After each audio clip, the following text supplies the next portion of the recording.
Okay. We would like to remind everyone that this is a hybrid meeting which may be live streamed or recorded.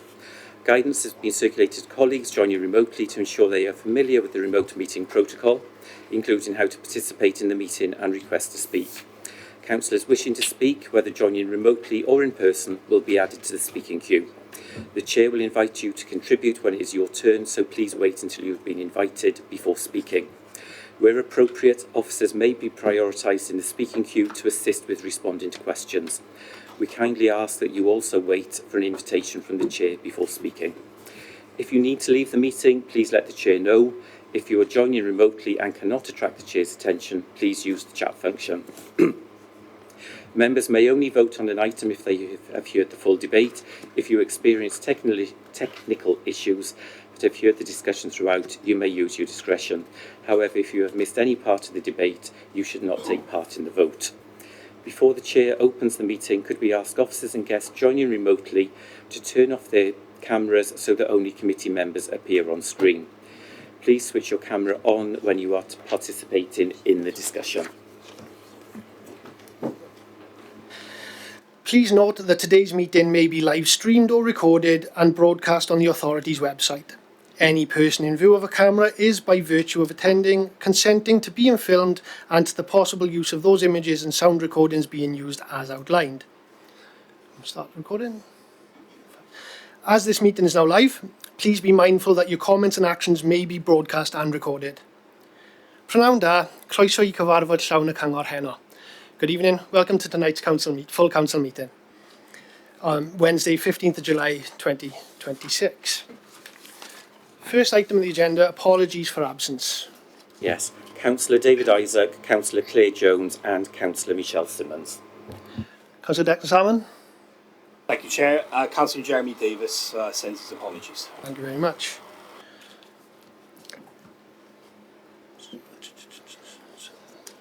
Bear with me a second. So, thank you. So the next item then is declarations of interest. Members are reminded of their responsibility to declare any personal or prejudicial interest in matters on the agenda. When declaring an interest, please identify the relevant agenda item and the nature of the interest. Councillor Lee Davis. Thanks, Chair. Item agenda 10, I'm Chair of Governors of Gloucester Primary School. Thank you very much. Councillor Lisa Mitten.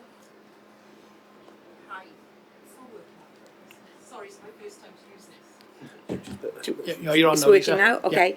Yeah. So item 8 and I think it's 16, bear with me a second, and 16, I'm a trustee of the Cyfarthfa Foundation, but I do so on behalf of Merthyr Tydfil County Borough Council, so it's just a personal interest.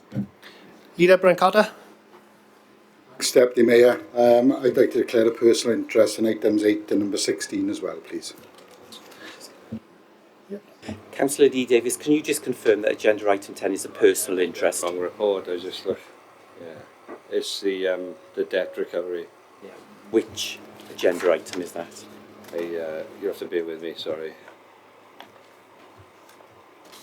It was showing as 10 on mine now, sorry. That was Cabinet. Yeah, that was, sorry, Cabinet I was on.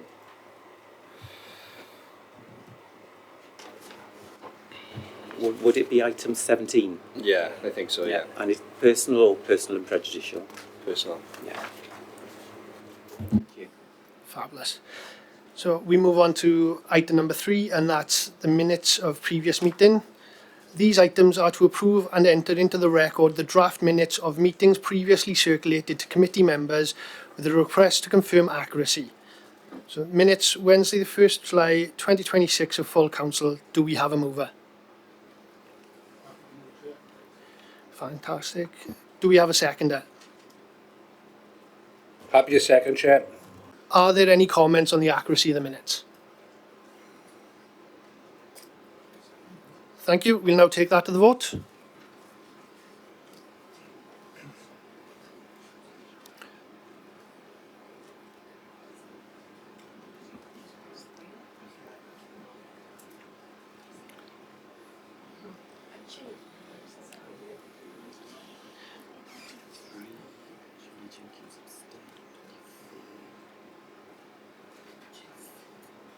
That's carried, Chair. Oh. Did you log in, Ian? Would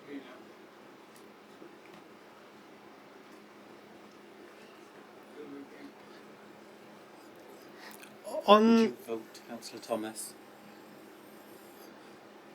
should we take it verbally from Councillor Thomas for this one? Yeah, if we could get, Ian, if we can just get your verbal vote on this one. Yes, okay. It's carried, Chair.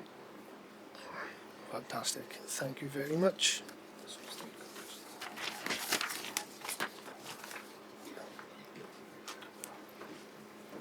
So, item number 4, aren't we? So, item number 4 is a notice of motion. It's the local government spending formula review. Leader Brent Carter, could I invite you to address the council? Thank you, Deputy Mayor. The notice of motion this evening is on the local government funding formula. The council notes that in the manifesto of Plaid Cymru for the most recent Senedd election, is it echoing? Yeah.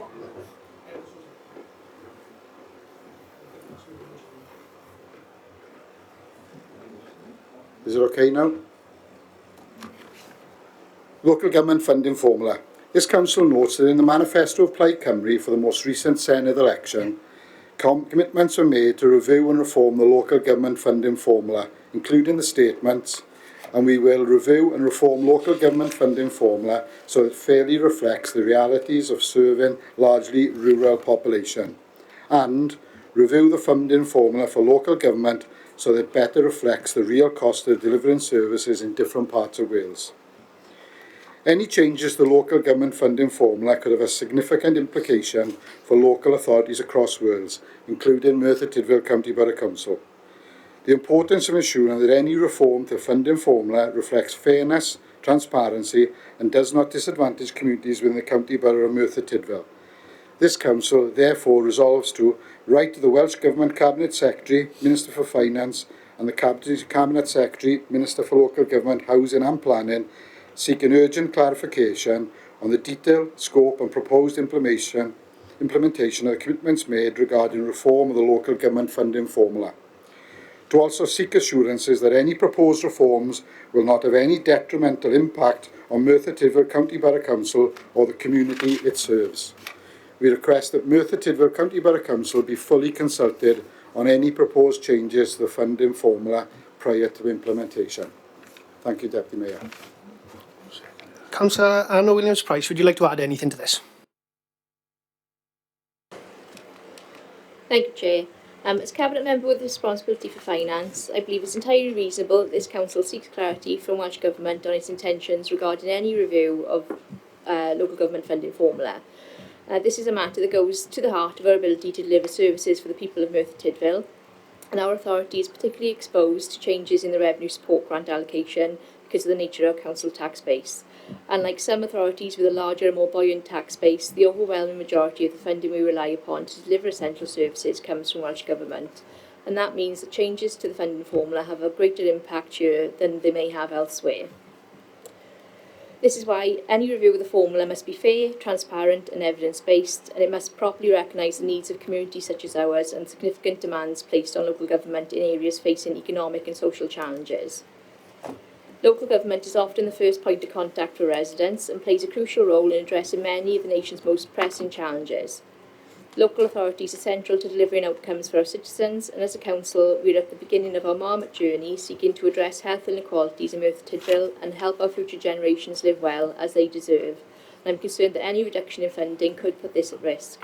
And if reforms to the funding formula are to proceed, then councils must be fully involved in the process. Local government has invaluable expertise and understands better than anyone the practical implications of funding decisions on communities. This motion does not oppose reform, nor does it seek to protect the status quo at any cost. However, we do have a duty to stand up for the residents of Merthyr Tydfil and to ensure that any changes to the funding system do not unfairly disadvantage our communities or undermine our ability to provide the services upon which they rely. And for those reasons, I'm happy to second the motion. Thank you, Chair. Thank you very much. Do we have any questions? Leader of the Opposition, Councillor Geraint-Thomas.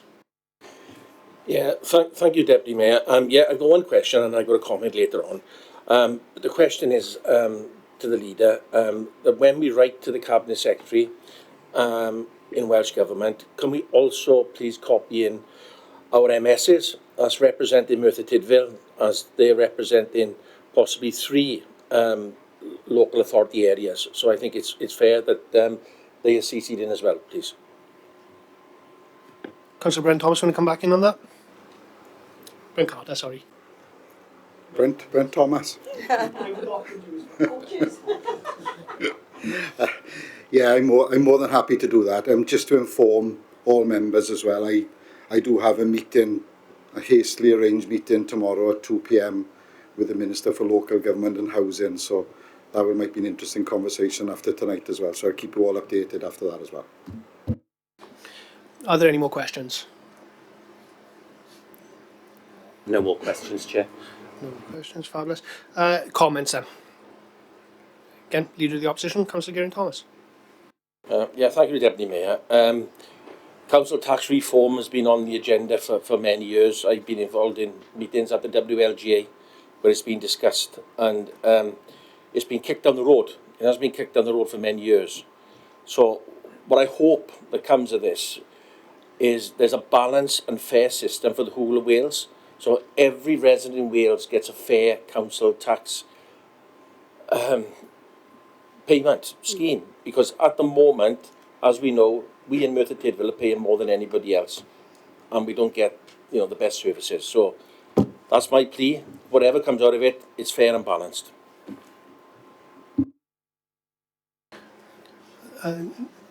No more comments, Chair. If we can take that to the vote then, guys.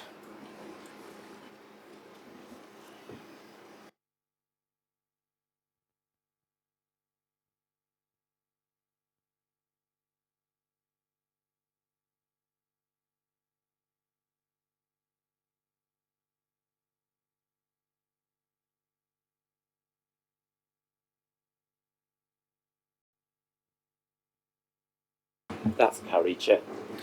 Thank you very much. Move on to agenda item 5, Merthyr Tydfil Second Replacement Local Development Plan 2026 to 2041 Delivery Agreement. To consider the report of the Director of Neighbourhood Services, Deputy Leader, Councillor David Jones. Could I invite you to address the Council? Thank you, Mr Deputy Mayor.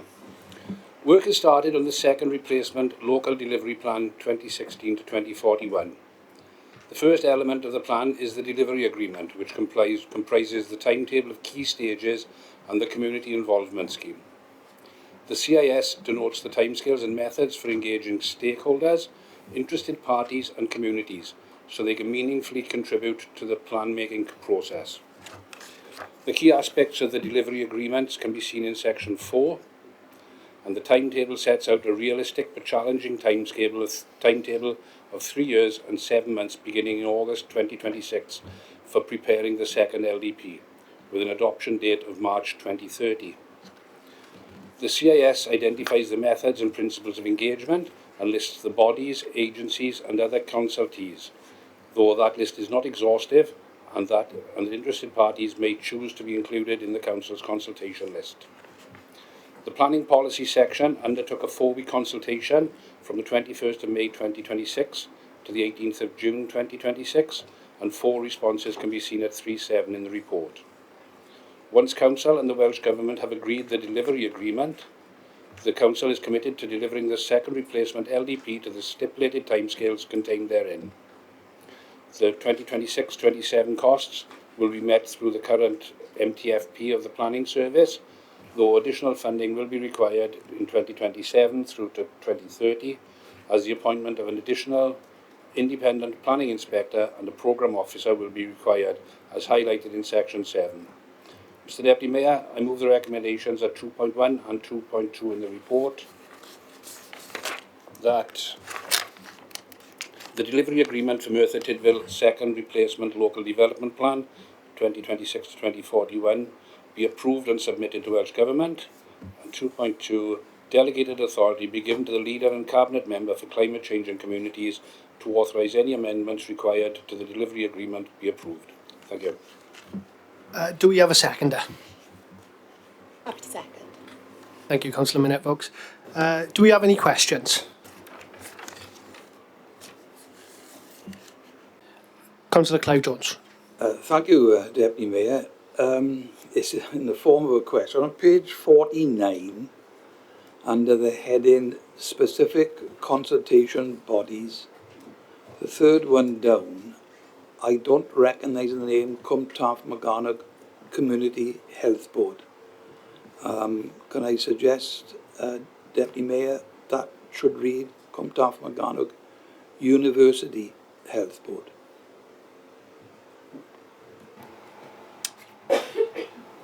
Thank you, Chair. Yeah, we can certainly make an amendment just to clarify and correct, Right. correct that. Thank you.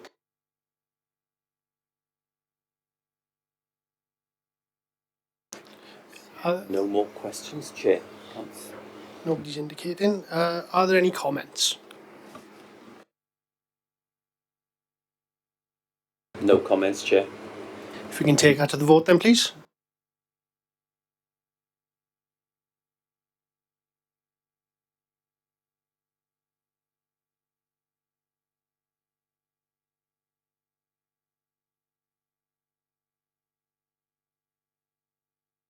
That's carried, Chair.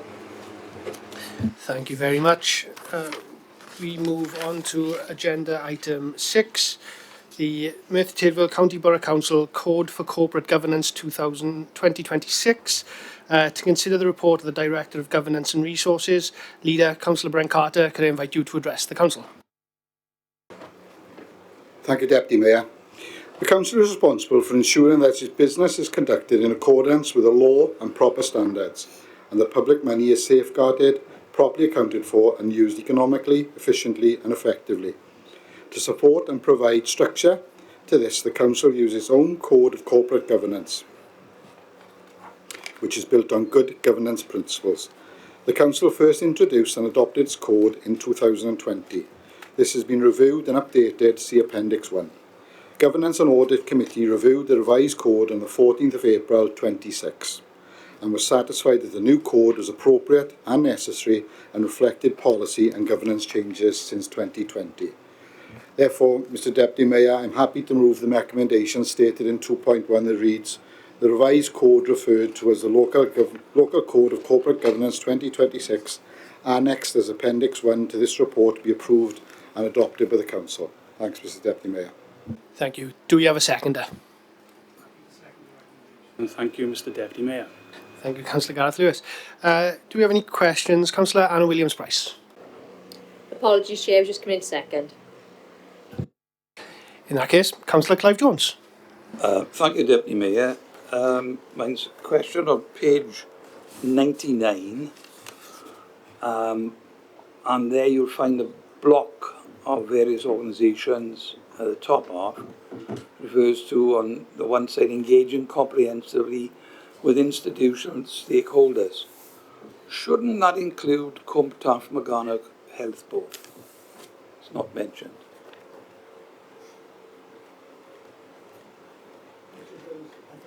That's something that can be added if you think that's an oversight.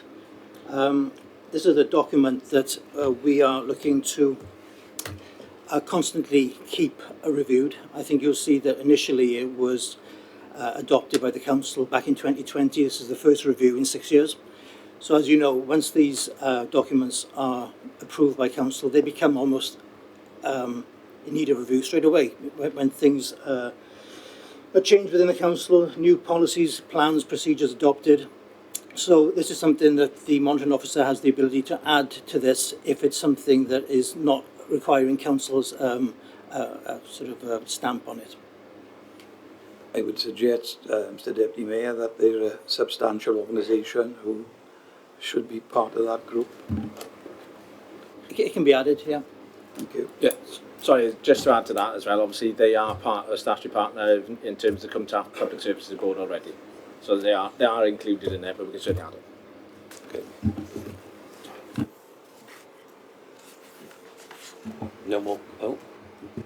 No more questions, Chair.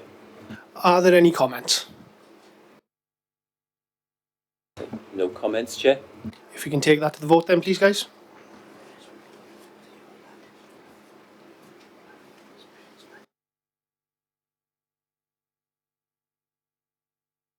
That's carried, Chair. Thank you very much. Item 7 on the agenda then is the Register of Officer Interests. To consider the report of the Director of Governance and Resources, Leader Councillor Brent Carter, could I invite you to address the Council?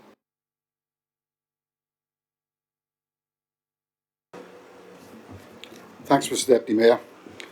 Our Constitution in Section 21 gives guidance on recognising and dealing with officer interests. However, this report requests adoption of 2 new guidance documents that expand upon what is currently prescribed in both the Constitution and the Council's Employee Code of Conduct policy. This report has 7 recommendations, and I'll take you straight to the recommendations as laid out in page 105 and 106. 2.1 reads, the Employee Interest Guidance Document annexed as Appendix 1 to this report be approved and adopted by the Council. 2.2, the Gifts and Hospitality Guidance Document annexed as Appendix 2 to this report be approved and adopted by Council. 2.3, Section 21 of the Constitution be amended to include the 2 guidance documents detailed in 2.1 and 2.2 above be approved.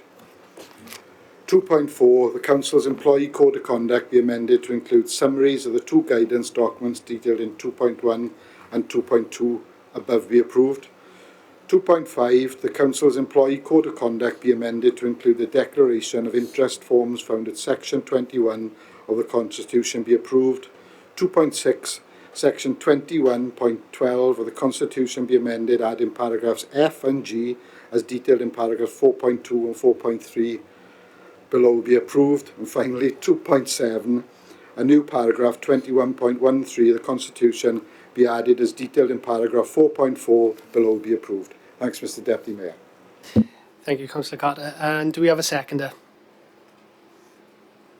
Thank you, Chair. I will be seconding this report. Thank you, Councillor Williams-Price. Are there any questions? Councillor Declan Salmon. Just a quick question. Has this gone to the unions and have members of staff had sight of this? My understanding is it did go to the unions. I think that red. Yeah. Sorry. My understanding is it did go to the unions. It was coordinated by HR. I think the officer I was working with has now left the employment of the council.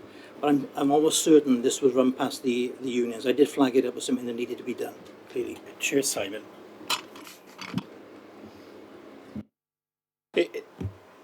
Sorry.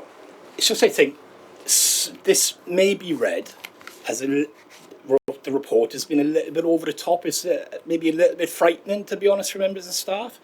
I just read out one part from Appendix 1, and it's you should declare all close personal associations, and the first one is with an elected member of Merthyr Tydfil County Borough Council.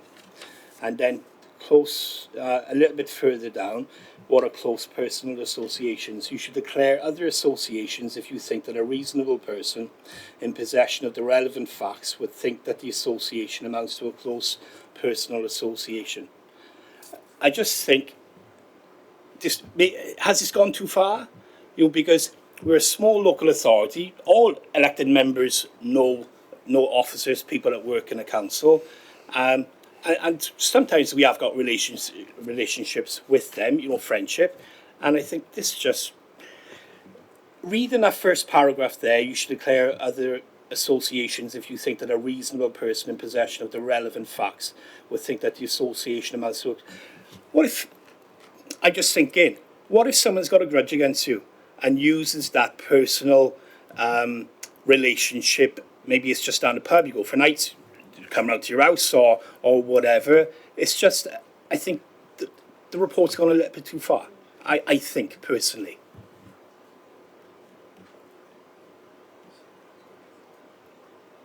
What I would say, and I think without checking the Constitution, that's already in the Constitution. This is just expanding on it and giving more detail. Personal associations, I think you're talking about page 113. What detail do you need to declare, and what are the implications of a declaration? That's the extra meat on the bone. I think it already says in the Constitution that you have to declare these personal associations.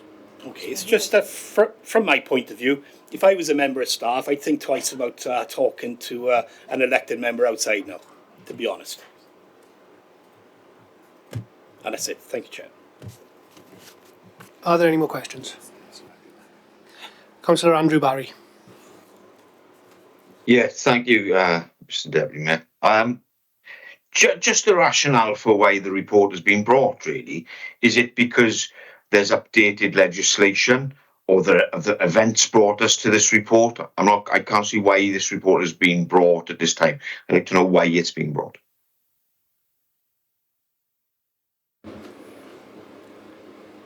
I don't know the reason why it's been brought at this particular point in time. It may have been my colleague from the HR department. Unfortunately, she's not with the council any longer.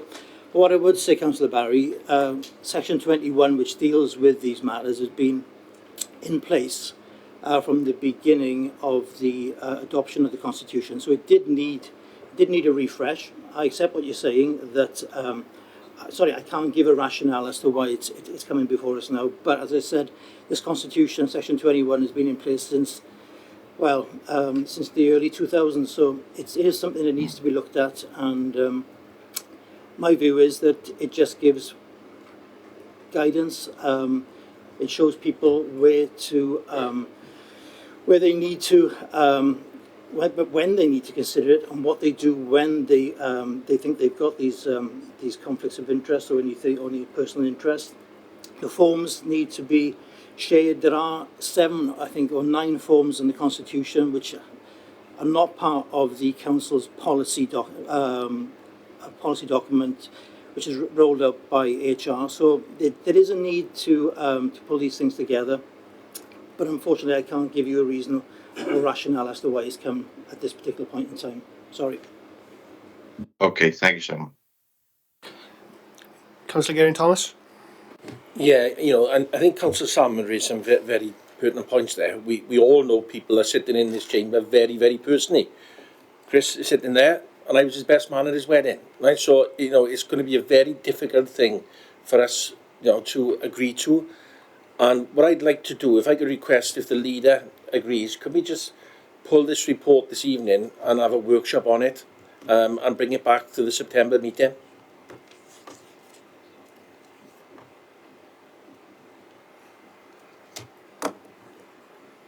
Councillor Brent Carter, do you want to just chime in on that? Yeah, thanks, Mr. Deputy Mayor.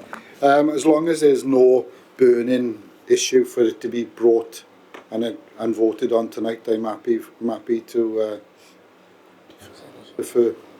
No, as far as I'm aware, there's no burning issue. It's something that, as I said, did need reviewing. But I suppose if it's deferred for a couple of months, that's not going to make any difference. We shall go with that then, Deputy Mayor.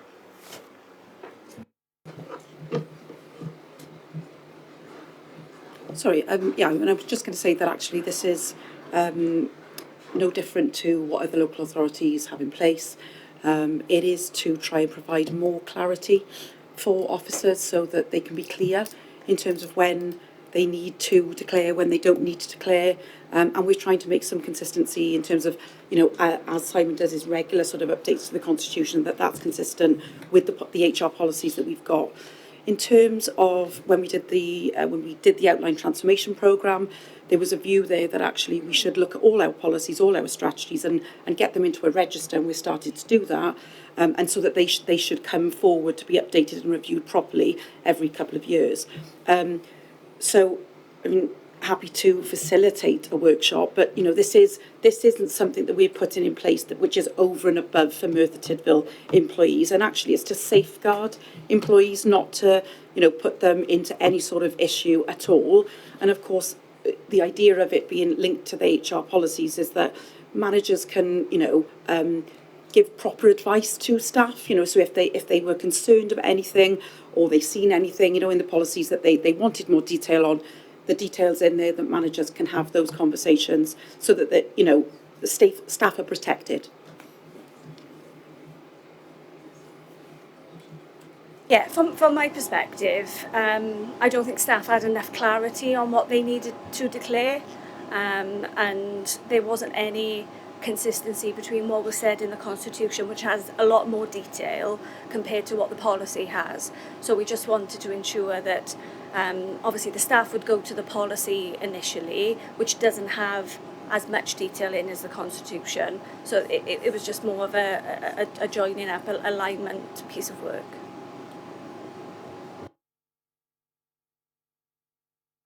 So obviously, based on obviously the information provided by officers, are we still looking for a deferment?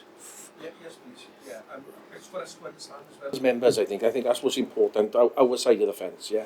So so we know as well where we stand. Yeah. I think the leaders agreed to that. So obviously, with that being sort of brought forward, I don't think. I was just. Councillor Mitten.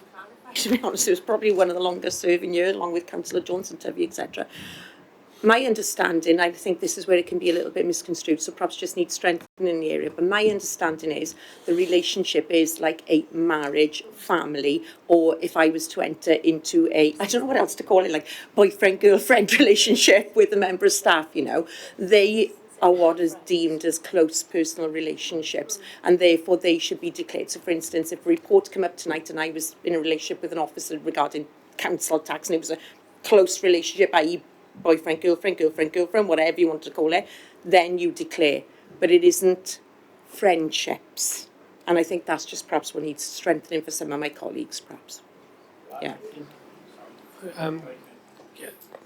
Okay, yeah. Declan, Councillor Salmon. I see exactly what you're saying, Lisa, and it does say in that there, that in there, sorry. But the part I read out follows it. You should declare other associations if you think that a reasonable person in possession of the relevant facts would think that the association amounts to a close personal association. It's after it, and I just think that leaves it open to interpretation, to be honest. And as Geraint said, I think there should be just clarity on that. Yeah. As long as they aren't police. Councillor Brent Carter. Thanks, Mr. Deputy Mayor. For me, I'm happy to take it through tonight as long as we get clarity.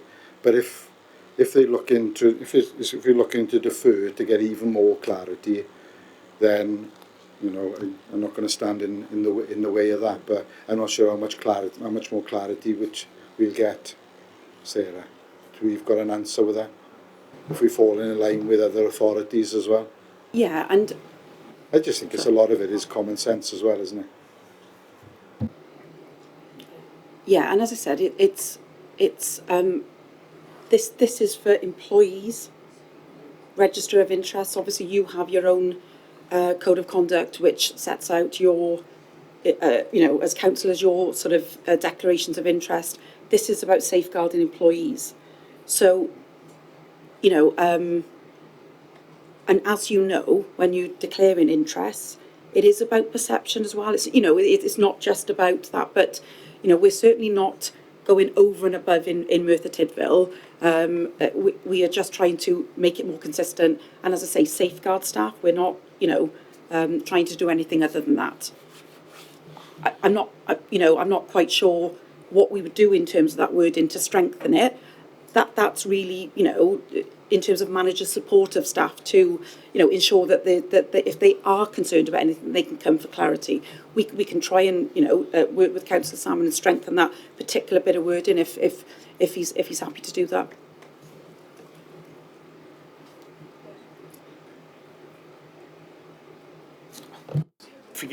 I don't think you'd have time to do it tonight. I think it needs to come back. That's my opinion.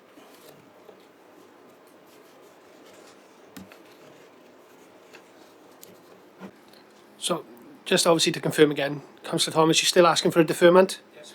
And I just think yeah. Yeah, I just like clarity from both sides, really, from us as well as members and officers, where we have close relationships, so we understand exactly where we are on both sides. Yeah. And Councillor Carter, you're happy to defer? Yeah, I'm happy to defer because there's no time in it. But I'm not sure what a workshop will accomplish going forward. But how are we going to get more clarity from this?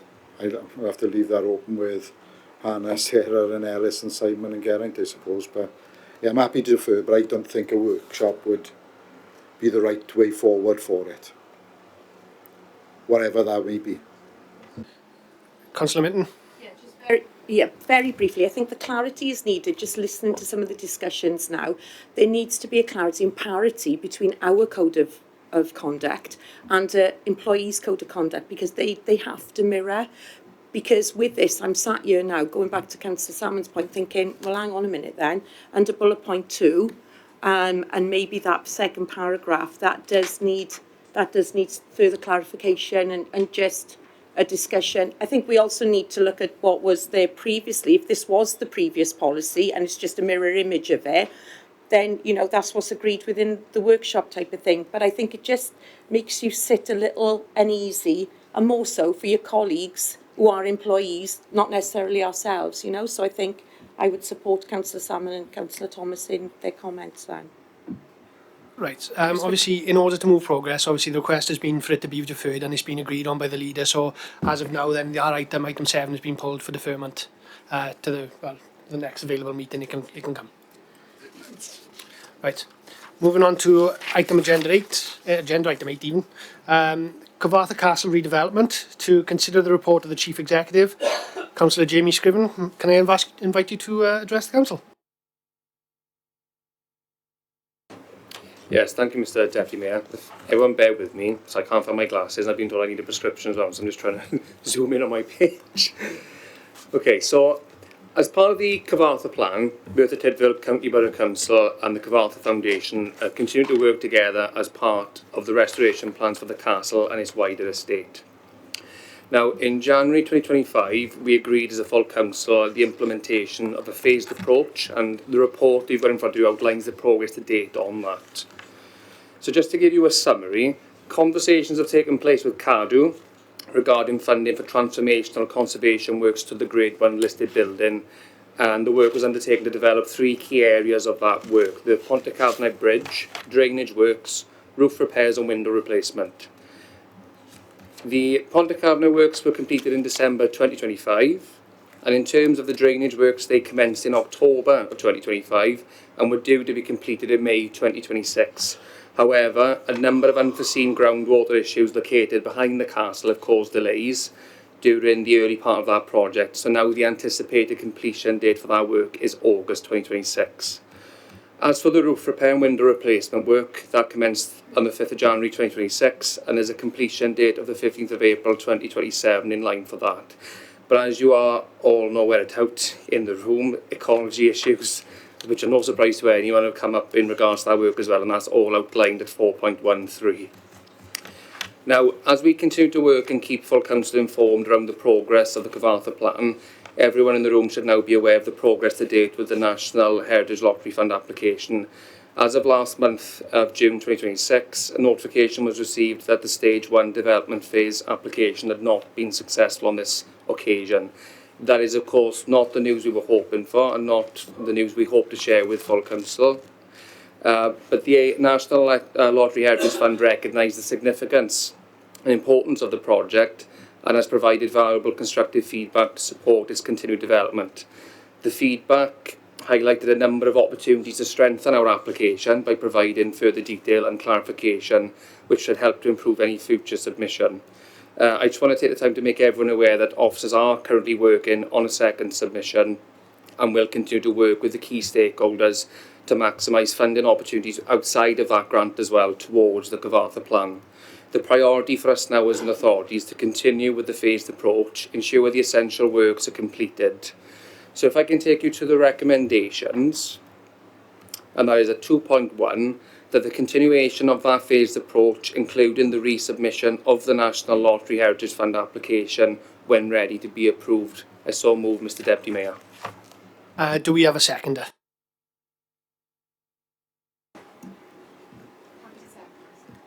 Thank you, Councillor Minette Vokes. Right, do we have any questions? Councillor Darren Roberts. Thank you, Mr. Deputy Mayor.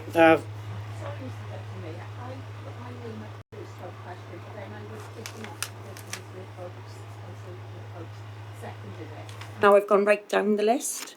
Just a matter of clarification for the technology. Then the floor is yours, Councillor Mitten. No, it's fine. I'll come Sure. after that person. Yeah, thank you. Okay.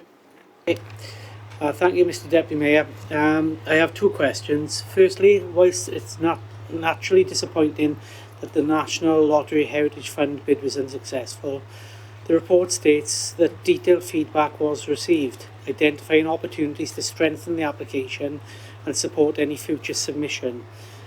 Could you please outline the principal reasons why the application was unsuccessful on this occasion, and highlight the key areas where the Heritage Fund believes improvements can be made to enhance the prospects of a successful next time?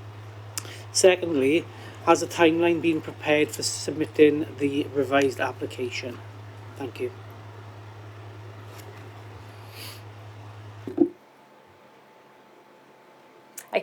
Thank you very much for the questions. In terms of your first question, so a detailed email was sent to all members outlining some of the outcomes of the discussions with National Lottery Heritage Fund. But I'll hand over to Laura, who's going to provide the two key areas that were focused on within the notification letter that we received. And Laura will be able to also feedback in terms of the work we're doing around the timeline as well. Okay, so this is taken now directly from the decision letter that we had from the National Lottery Heritage Fund. So the high risks are identified relating to project costs and the likelihood of cost increases on the project. And they also thought that the fundraising target for the Cyfarthfa Foundation represented a high risk. So we've had that feedback back and we'll be working on that now as part of that resubmission. Speak to the mic because we can't hear you. Oh, sorry. We work on that resubmission now, which we hope to be putting in next May, to give us that time to build up that case and to lower that risk as much as possible. Right. Following on the list, can I call Councillor Gareth Richards, please? With regards to, I was first on the list and then I was taken off so the councillor minute folks could second the item, and now I'm all the way down the list. Now, it may be me being a little bit pedantic, but it's very important because I'd like to come back on a question that was just asked. Understandable, therefore then I will bring in Councillor Lise Mitten. Sorry, Lise. Thank you, Deputy Mayor, appreciate that. Okay, just on the back of what my colleague has just said with regards to the resubmission, it's my understanding that our preference is to pursue £250,000 funding route, and therefore we must be entirely realistic about the timeline you've just mentioned as well, because we're now talking about another 12-month delay. We're talking about two pieces of feedback, and I also understand that Purcell and Greenwood have actually said that they could mitigate the feedback and turn this around quite quickly, because otherwise, I'll come to the full question, you know, we all know that they must sustain their daily operations, the foundation, I mean by that, staff, overheads, operations, etc. So why aren't we taking the expert advice of Purcell and Greenwood, who have explicitly stated that they could make minor adjustments to the current approach to get this over the line immediately and not delay it for another year? So if we reject their advice and opt for the longer route, which is May next year, we are knowingly placing the foundation's future at risk. Okay, when the application was presented to the board, the UK board, yeah, as Councillor Scriven outlined within his scene setting at the start there, they identified it was a project of significance and importance, and the recommendation was that we explore the points that they raise in a lot more detail.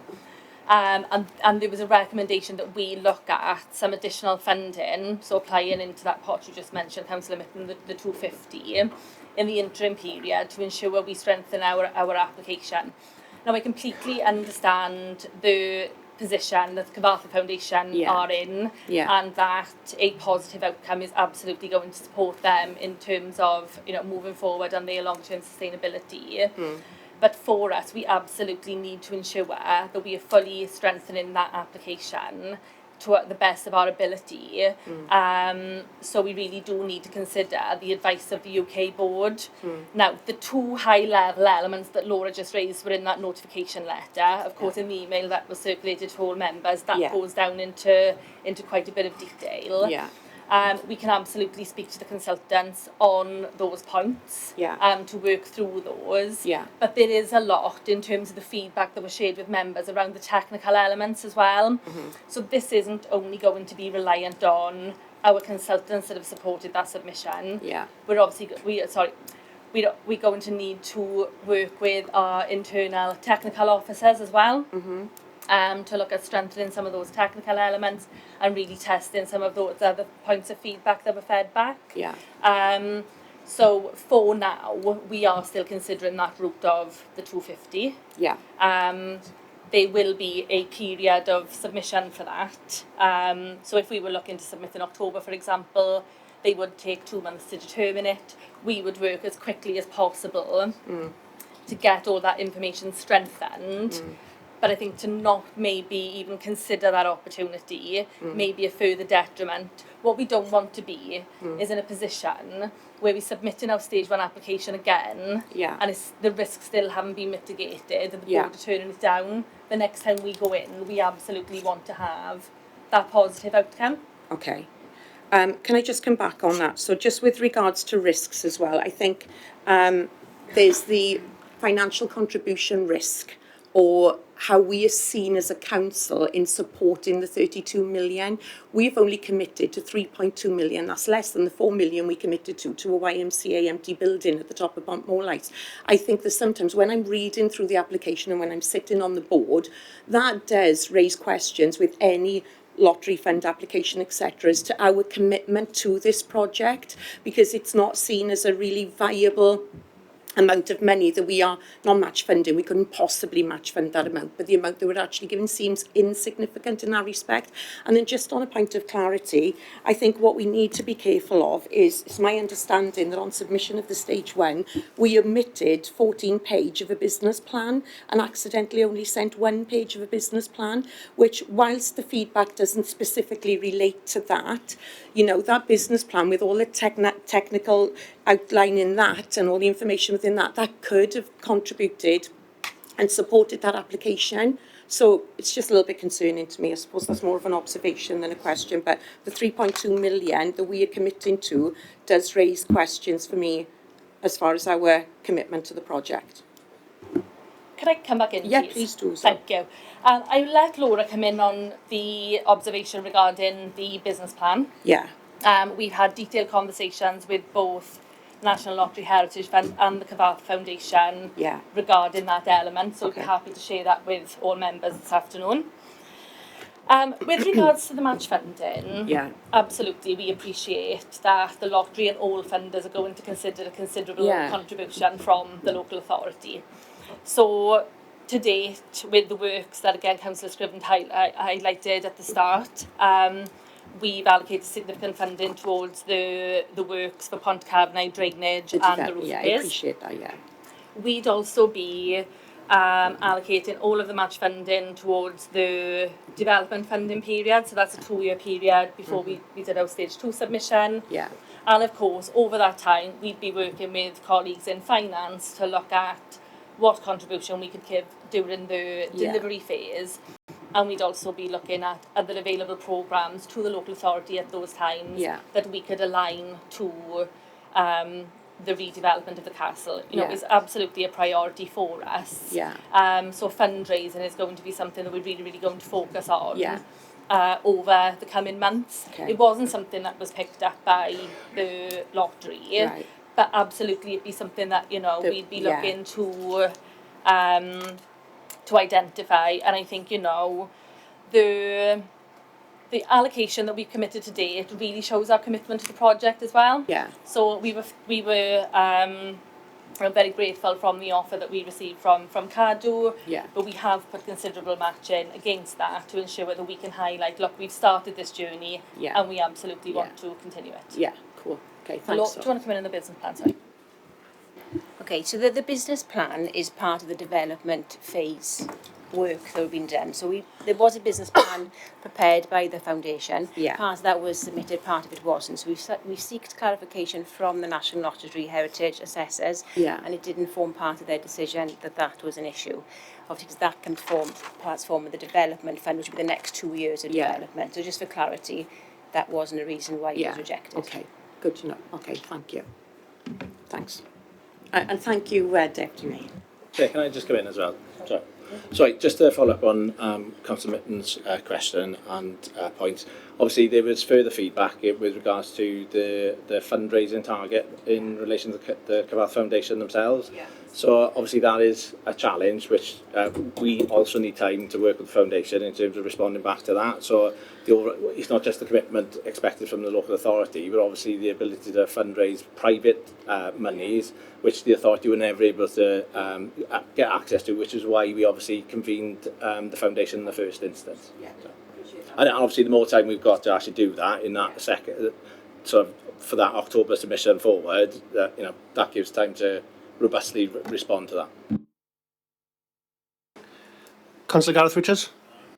Mr Mayor, Deputy Mayor, should I say.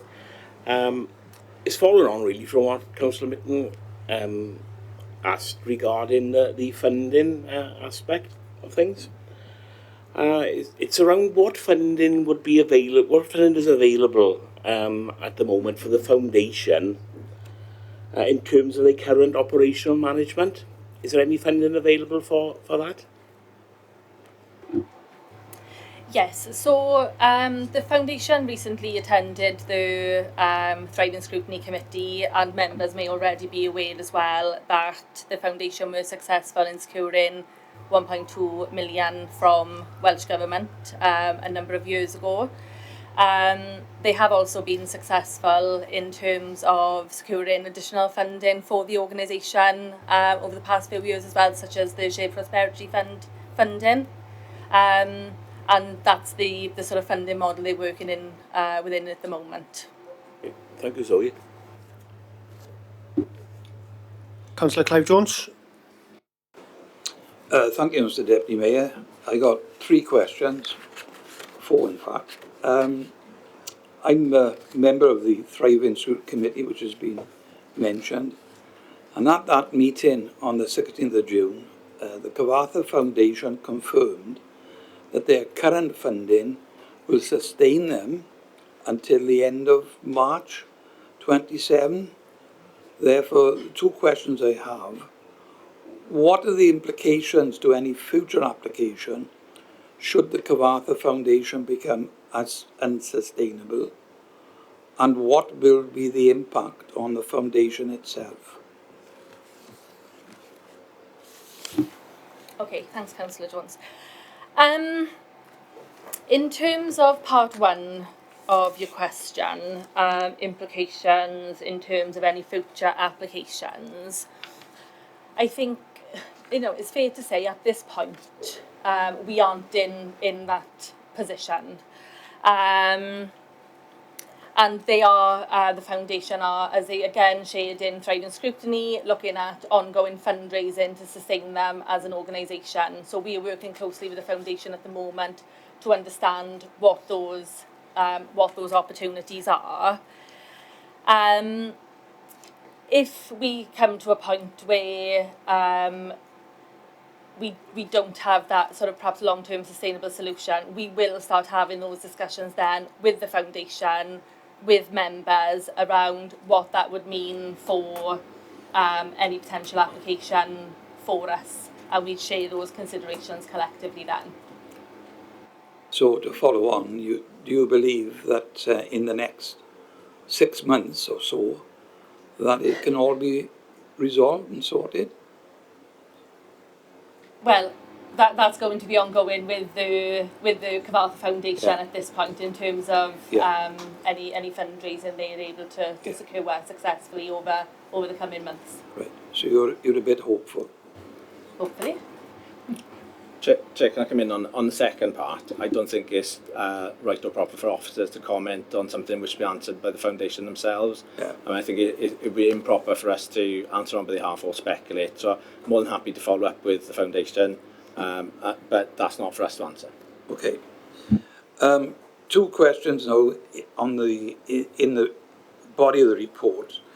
The first one is on page 128, going over to 129, and it's paragraph 4.13. 4.13 refers to the procurement exercise, November 25, and ongoing works there. And as a result, the contract is now due to end in September 27. It says that additional costs will be required for an extension of time to the contract to the value of 156,000 which will be covered through the approved core capital budget. Right, underneath that is 4.14, which refers to a number of contractors that have been appointed, and I quote the last sentence there. It says, the costs associated with consultants are additional to the contract values outlined above and will be covered through core budget and grant. So I presume from reading that, that's got nothing to do with the £156,000 in paragraph 4.3. And if it hasn't, could someone give me what the costs are to the core budgets and the grant?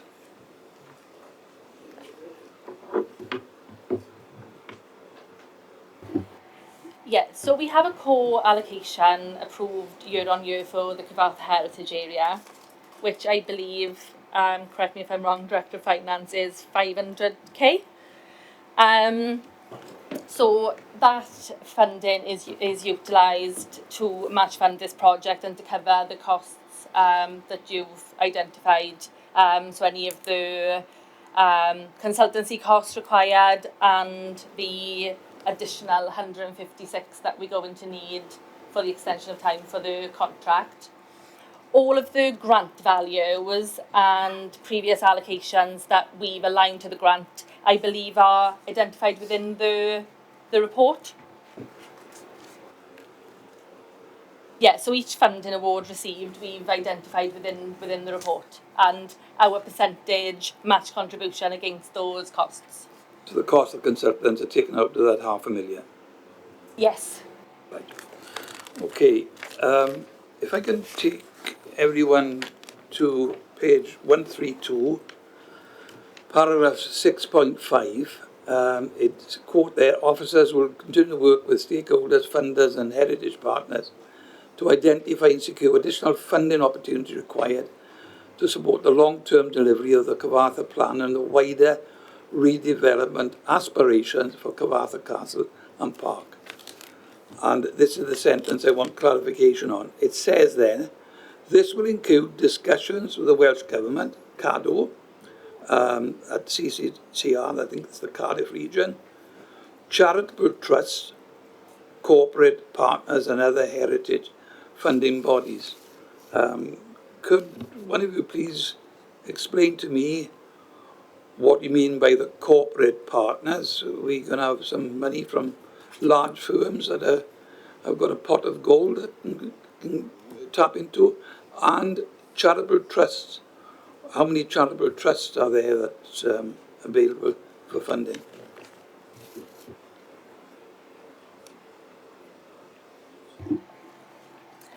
Okay, the charitable trust element will be aligned to the fundraising opportunities by the foundation. So what we've tried to identify within that paragraph is all of the future opportunities that may be available to us in terms of funding for the redevelopment of the castle. So we've identified our public sector partners, but also other opportunities that could be available either to the local authority or to our partner, the Cyfarthfa Foundation. So when you talk about corporate partners, we're not talking about, I don't know, a large private firms. So the potentially, I think yeah. we've just got to be open to all avenues. You know, you can see from the report the scale of the redevelopment. So we'd be absolutely exploring all opportunities for this. Okay, thank you, Mr. Deputy Mayor. Councillor Anna Williams-Price. Thanks, Chair. Following on from the discussion at the Friday and Scrutiny Committee and also from questions here tonight, is it the intention that a further report will be brought towards full council which provides further detail on the work undertaken by the Cyfarth Foundation, more generally the delivery against the initial intent as set out at its creation as a special purpose vehicle, and also further information on our level of assurance that the organisation will be sufficiently secure to take responsibility and manage an important heritage asset in the long term, please? Okay, yeah, we appreciate the report came to Thriving Scrutiny and not to full council, but we can absolutely take that offline and have a wider discussion with the Cyfarth Foundation about this and report back to members as to how that report can be presented. Councillor Geraint-Thomas. Thank you, Deputy Mayor. An easy question first, really, and I'd like to address the property service manager there. How are the works progressing on site? Yeah, we're going well. Yeah, it's going well, Gail. We're on target. We're scaffolding for the towers. We're starting to look at dropping that next week. So yeah, we're progressing well.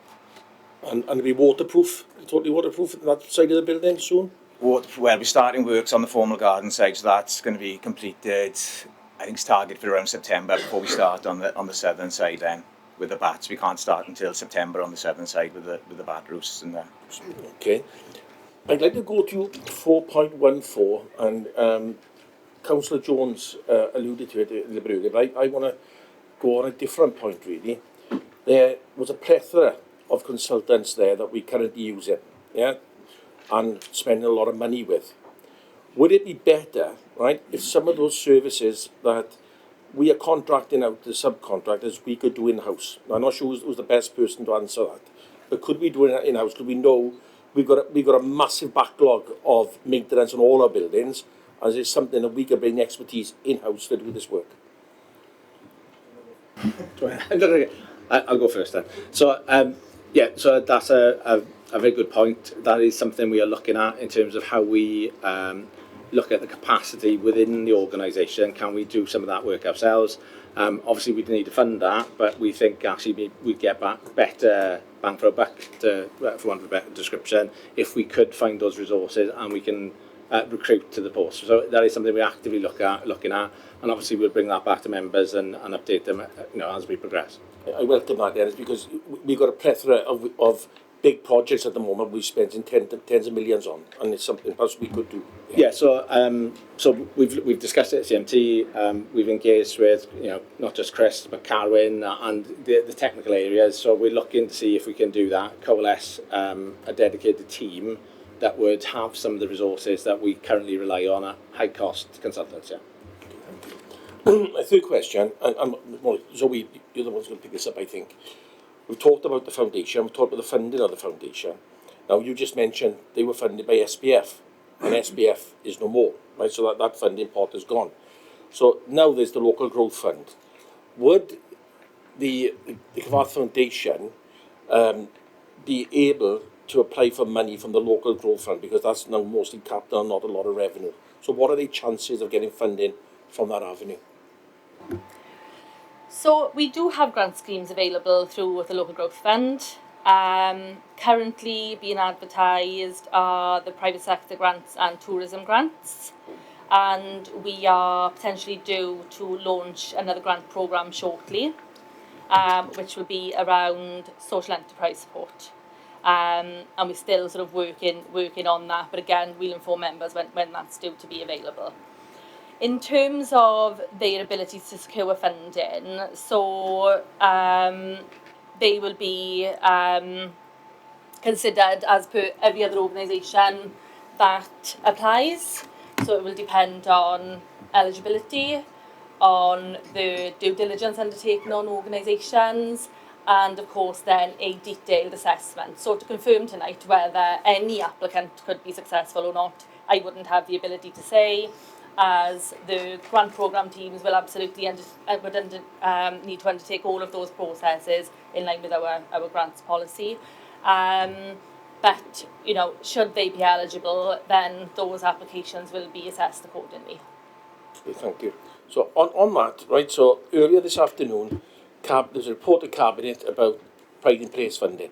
So there was £750,000 being spent in the south of the borough and £750,000 being allocated to heritage assets within the town centre, right? So where's that money going to, the £750,000 in the town centre?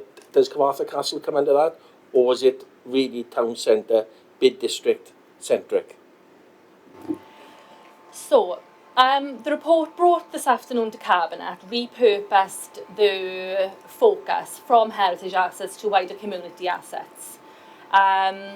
The castle isn't being funded through local growth fund currently. Reason being... Pride in Place now, this is different... Oh, sorry, Pride in Place. Yeah. Isn't being funded through that currently because we have funding still through Shared Prosperity Fund to deliver against the castle, along with the CADU funding secured for this financial year. So, in terms of covering from a grant perspective this year, we didn't necessarily need to align that funding to the castle because we had a plethora of other funding that could support that delivery. Okay, so we can't pick everything, right? We know that. We got so, you know, just look at Zion Chapel falling down this week on the Troyne Hill. There is so much listed heritage assets that are under our jurisdiction as a local authority, being our ownership, not our ownership, but we still, as we find out with Zion Chapel, we're the ones who've got to pick up the pieces when it falls down, right? So my question, I suppose, is more likely to the leader, to Brent, really, is what is our priority? Is Cyfarthfa Castle our number one priority heritage project, or is it the Red House or any other? What is our number one priority for this council at this moment in time? My number one priority or ours as a council?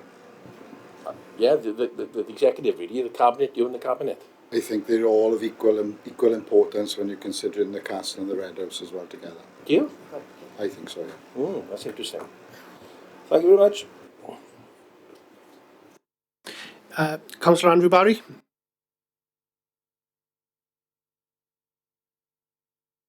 Thank you, Mr Deputy Mayor. A question on the financial profiling of this.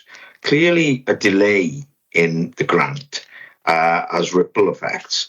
Now, out of our core allocation of 500,000, presumably that is not ad infinitum. The first part of the question was that to be replaced by any grant money coming in? Or how long have we committed that 500,000? Because any delay has a ripple effect on the residents of this town. So what is the ripple effect in terms of our commitment, if not in the next 12 months, to the medium-term financial plan? Because I'd like to know when that 500,000 was to expire and we were stepping away, or are we committed long-term?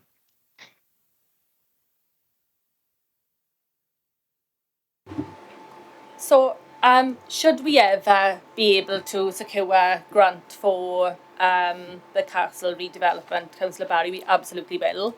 You know, we will continue to explore every single opportunity. Again, please correct me if I'm wrong, Director of Finance, but I believe for the next 4 years that allocation has been approved within the MTFP.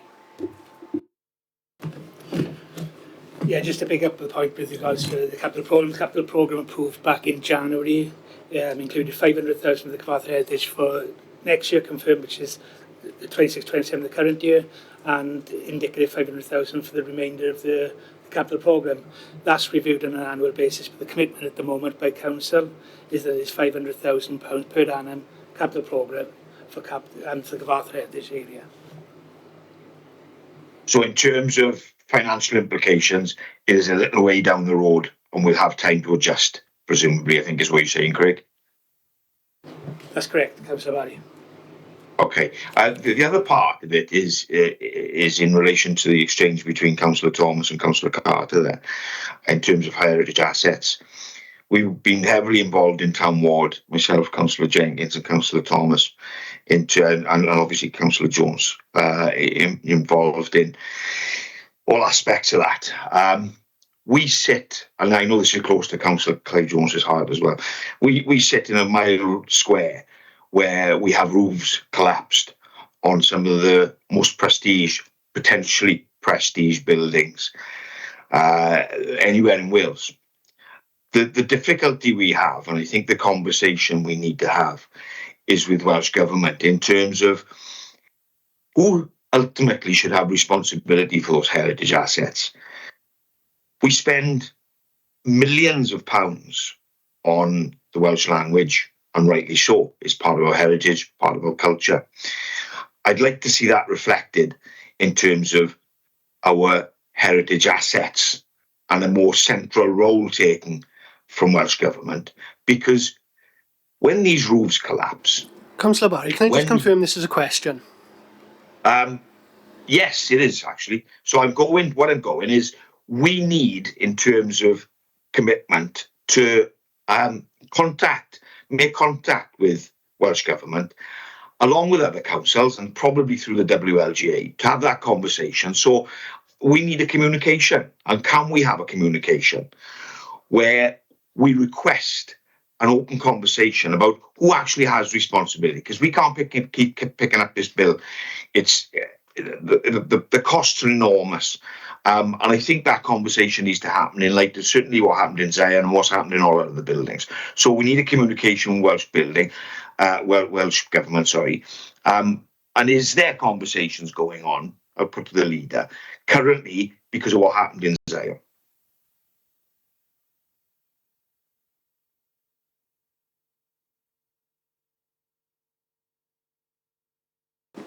Thanks, Councillor Barry. Yes, I think I'll end up writing another letter tomorrow, same as 2 weeks ago, like you asked me. I'm more than happy to do that.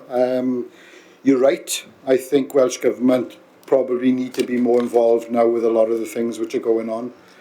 Our authority clearly hasn't got the funds to cover everything which we need to cover.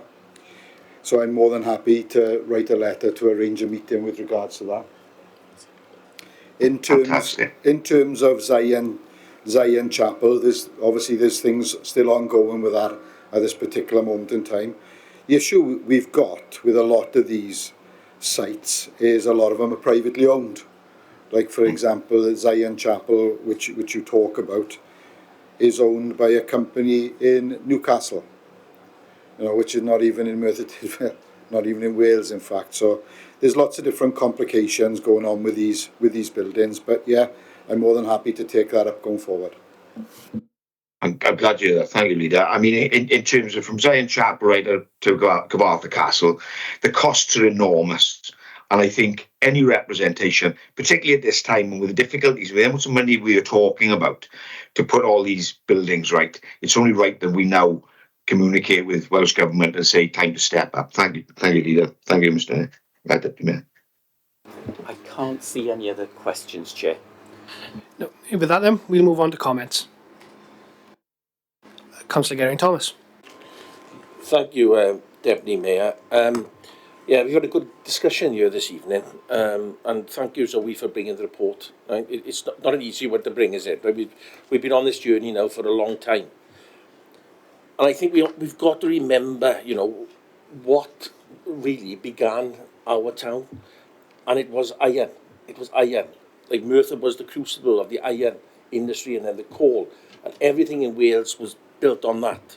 So for me, Cyfarthfa Castle is our priority. That is for this council. That is the huge visitor attraction that's going to bring thousands, tens of thousands of people year in, year out. And it's something that we've got to identify as our number one priority. Yes, the Red House is important. Yes, the synagogue is important.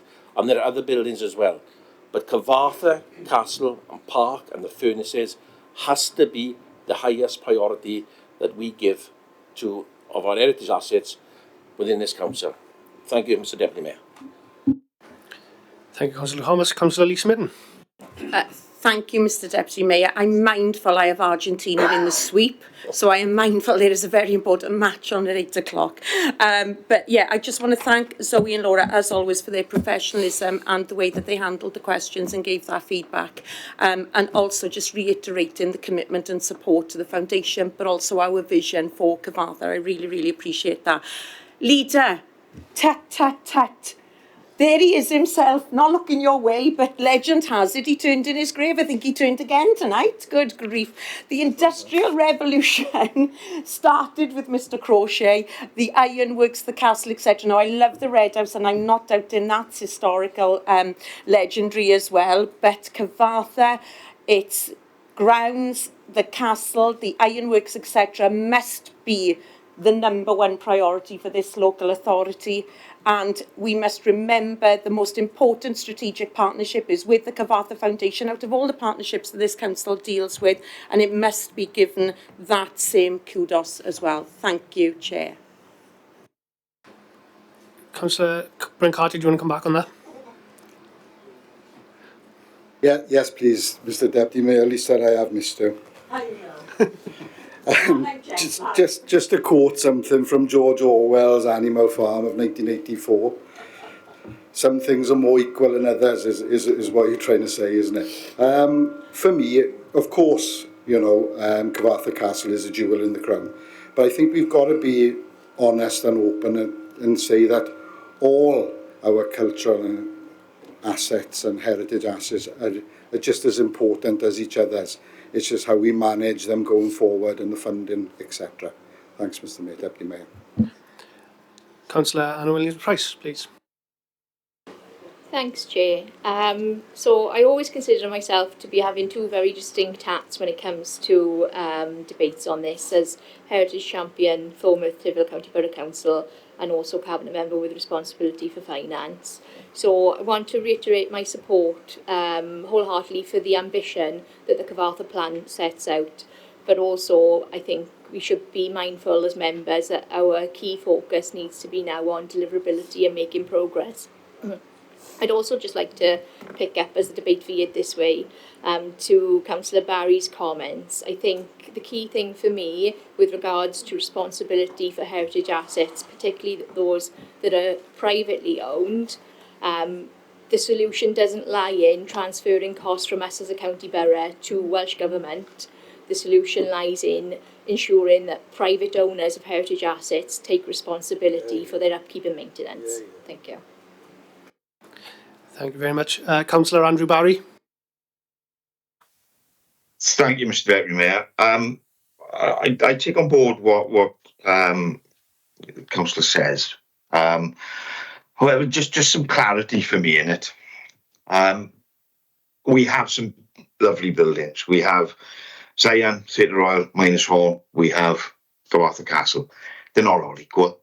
The issue is some of these buildings were of their time.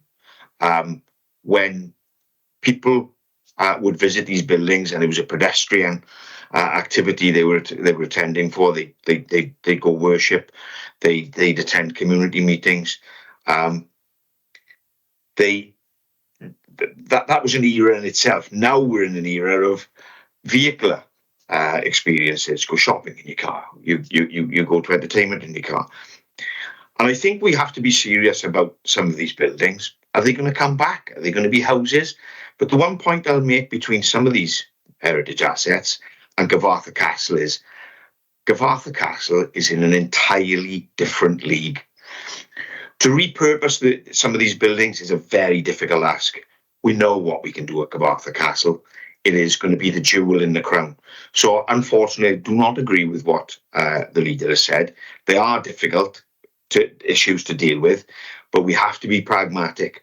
And in terms of who looks after it, look, we've had the issue with Zion, and for the individuals to look after these properties, these freehold companies aren't even doing financial checks on the leaseholders. So we've got no chance unless that's dealt with. So how serious are we about heritage assets? That's the question.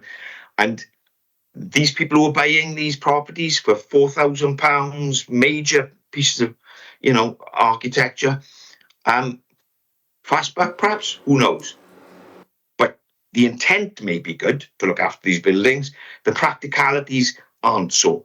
So I think they are in different leagues, and I think we just need to approach them as we need to approach each building and each asset and realise some we can use, some we can't. But Carmarthen Castle, completely different league. Thank you, Mr. Deputy Mayor.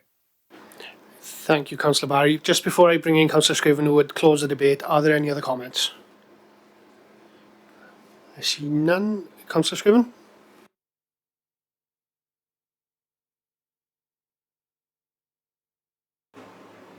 Thank you, Mr. Deputy Mayor. I just want to say thank you to all the staff, everyone that's contributed to the report, all the work that's been ongoing. It's a big issue, it's a big report, and I knew there'd be a lot of questions around this tonight, especially given the outcome of the lottery fund application. And I just want to go back onto the comments that have been made, from all members on the chamber in terms of priorities of assets. And I got to say, I do agree with everyone in a way, but what I would say is in terms of when it comes to the priority of assets, it's great to say that yes, the Carmarthen Castle is a priority for us, but I don't think that should be at the detriment of our other assets as well. There's got to be a holistic view of this in terms of the assets that we've got and ensuring that we keep everything in line. Otherwise, we're going to end up with a lovely jewel, no crown. And that's what I'd leave that at. It's great, yes, it's got to be a priority for us, and we are working on it, but it cannot be at the detriment of the other assets that we've got in the authority. We are, as corporate leaders, have a responsibility for all our assets, and Carmarthen is a priority for us, but it cannot be at the detriment of our other assets we hold as well. Thank you, Councillor Scriven. Can we now take that to the vote, please?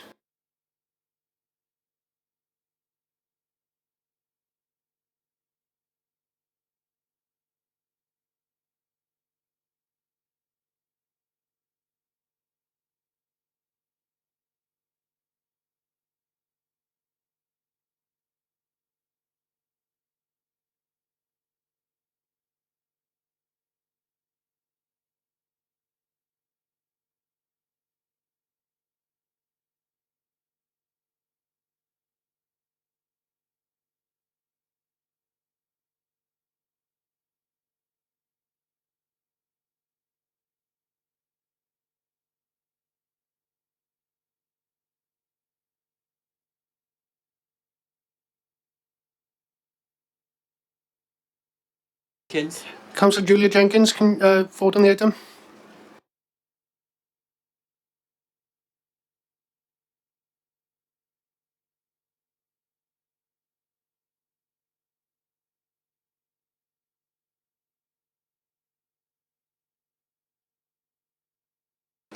Thank you very much, that's carried, guys. Thank you very much. Just before we jump into item 9, obviously I want to again apologise to Councillor Mitten for missing past there, but just obviously to remind members to maintain system accuracy, can members who do wish to ask questions just wait until the item has been seconded before you obviously indicate that you wish to speak. Yes, please, Lise. So that does bring us to item 9, Merthyr Tydfil County Borough Council Affordable Housing Development Policy 26 to 2030. To consider the report of the Chief Executive, Councillor Jamie Scriven, can I invite you in to address the Council, please? Thank you, Mr. Deputy Mayor. I'll try and keep this short because we've been up for a while now. Okay, and I know the football's on for those who are interested. This report is to approve the adoption of a new affordable housing development policy for 2026-2030. The key changes of which you'll be able to see at section 4 of your report, rather than me going through it item by item. Everyone's had a chance to read everything. Now, this policy reflects the local housing need we currently face in Merthyr Tydfil, and that's particularly around the demand that we've got for one-bedroom homes and the rapid rehousing and homeless prevention priorities that we have as an authority. So if I can take you to the recommendations at 2.1 and 2.2. So as 2.1, the Affordable Housing Development Policy for 2026-2030 attached to Appendix 1 be approved. And at 2.2, the delegated authority be given to the Head of Regeneration, Investment and Housing for any future amendments to the Affordable Housing Development Policy 26-2030 in consultation with the portfolio member be approved. I so move, Mr. Deputy Mayor. Thank you, Councillor Scriven. Can I have someone second that, please? Happy to second, Deputy Mayor. Thank you very much. And on to questions then. Councillor Declan Salmon. Thank you, Mr. Deputy Mayor. Okay, to save being told off by the monitoring officer and yourself, I'm going to ask my question first, but then explain why I'm asking it following information received yesterday and today, and I think it needs to be heard. My question is, what's the reason behind wanting to work with preferred registered social landlords? I understand you've worked with them before and got a good relationship with them, but obviously zoning of RSLs was removed by Welsh Government following recommendation from the Audit Office in 2018.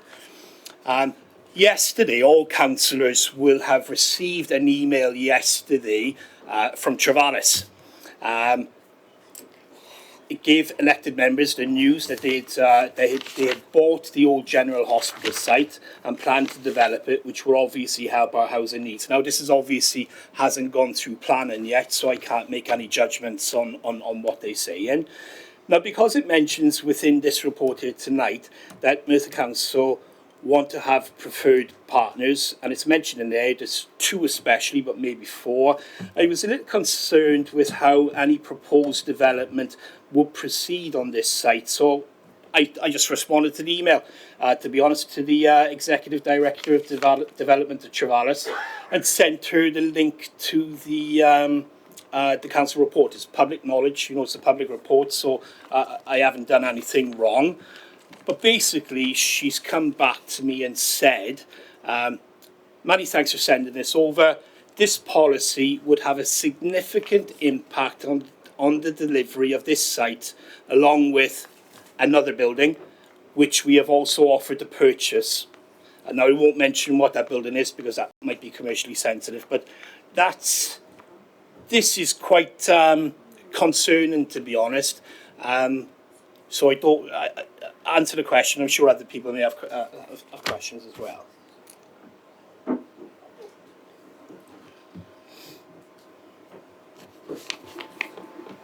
Okay, thank you for the question. So, would you like to come in the first instance, please, and I'll follow up with any comments then. Thanks. Yes, of course. I think we're unable to comment on specific projects. The purpose tonight is to discuss the development policy, so I'll answer in relation to that. I think what the policy is doing is setting out Merthyr's expectations of its role as a strategic housing function in enabling developments to come forward and setting out clear expectations of our partners. And whilst it's saying that we are currently working with our existing strategic housing partners who are delivering and doing a fantastic job on spending and far exceeding our allocations of grant and delivering quality homes, we aren't seeking additionality right now, given our programme development plan is overcommitted for the next 6 years. However, it does say that Merthyr will determine if and when we approach or work with other landlords where it is suitable or where it's in Merthyr's interest. So this doesn't shut down any opportunity to work with another partner. What it's saying is this is our position, this is the funding availability that we have, and this policy is fundamentally an existing policy. It's in place. However, it's just been updated as part of our 4-yearly planning cycle. So this position has never changed, and it's not to say we won't work with other partners. It's to say it's in Merthyr's interest to understand we would undertake a due diligence exercise. The policy itself and the appendices show that we would ask any potential RSL who want to work with us or registered social landlord that they complete a due diligence questionnaire so we can assess that there's deliverability, that they've got a proven track record, that they will deliver genuinely affordable rents, and where there's space in our programme to deliver that. So just to be very clear, this isn't excluding, this isn't stopping development of wider partners. In fact, we've increased our partnership in light of a specialist extra care provision. But it is setting out the stall of what the expectations, processes and procedures are in place that are required to be followed to make sure that development is in line with strategic need and in line with Merthyr's policies.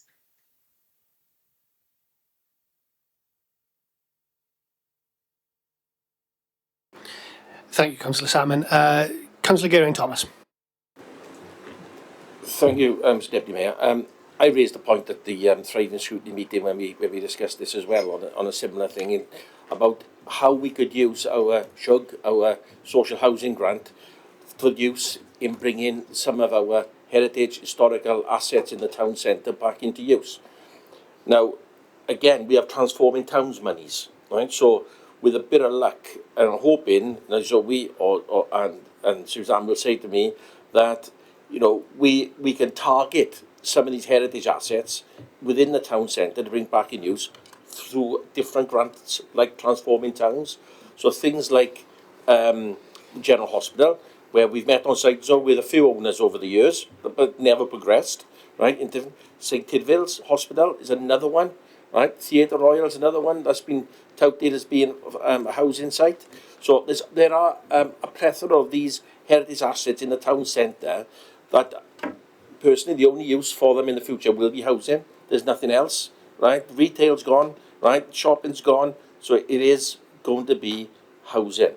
Now, as a council, we spend money on, or don't spend money, sorry, we're selling greenfield sites for social housing. So the question I suppose I've got for you all is, shouldn't we be targeting our heritage assets as falling down with the SHUG and Transforming Towns rather than selling greenfield sites? So, okay, so... Oh, sorry, Sous. If I just start around, I can't comment in terms of the council's commercial decisions on selling land. I don't know whether anyone else can come in on that one. In terms of housing, you know, and we obviously heard the points in scrutiny, which has been added under 1.5 of the policy to say, you know, we absolutely support and encourage the development and conversion of any empty properties. I think, you know, to be clear though, I think while converting existing buildings into social housing can support regeneration and make use of vacant properties, which we've got some really good examples of what we've done over the past few years. Conversions, particularly of these listed and heavily deteriorated buildings that we've all spoken about tonight, often involve much higher costs, greater risk and uncertainty than new build schemes. The number of homes can be far less, and we need to understand we've got a very small social housing grant budget. So whilst we are open to exploring opportunity, I think these targeted conversions are generally best placed where we look at this wider, you know, whether it's town centre regeneration, heritage preservation, specialist housing needs, and while our new build developments, you know, genuinely do offer us better value for money, greater certainty, higher housing, higher number of homes, and they're able to comply fully with defined housing quality standards. So there needs to be that wider understanding of all of the challenges in which we have to, you know, get through in order to bring homes into use. We have got a couple of really great recent examples. You know, we've refurbished Castle House with a private partner using Transforming Towns as part of a town centre regeneration scheme, and that's been directly linked with our housing need. So our housing clients have been the applicants and the residents of that property.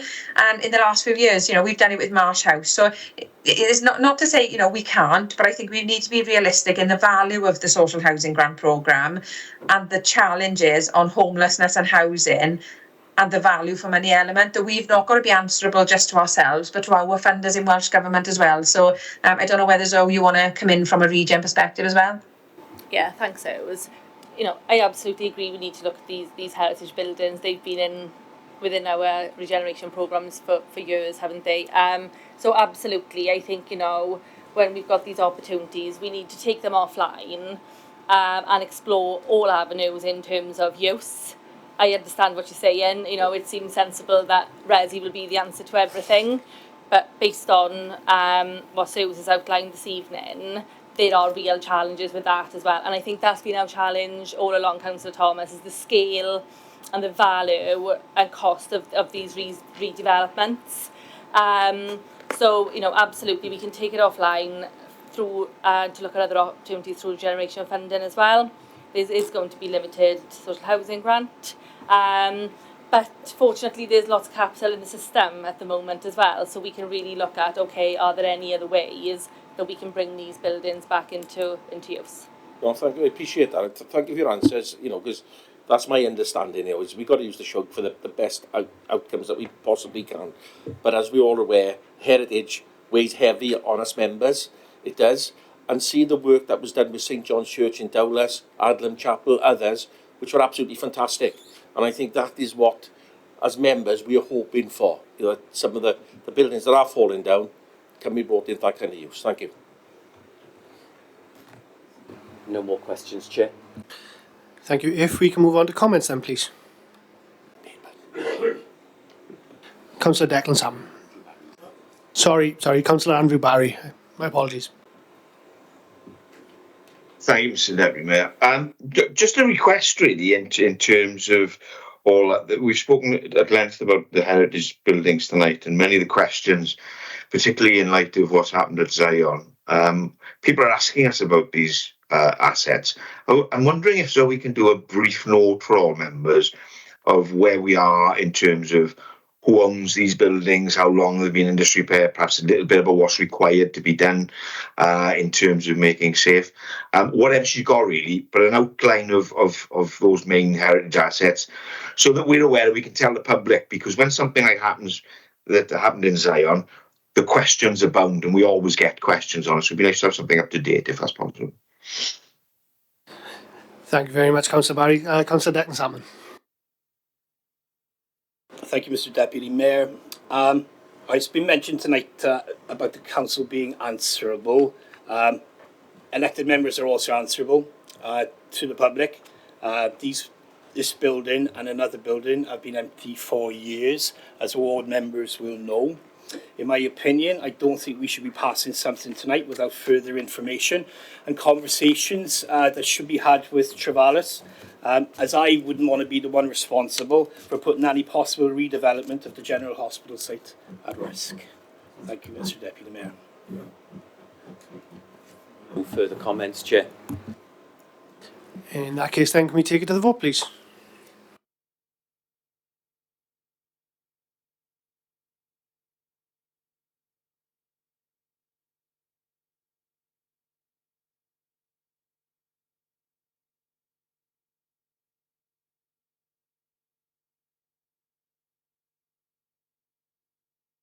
That's carried, Chair.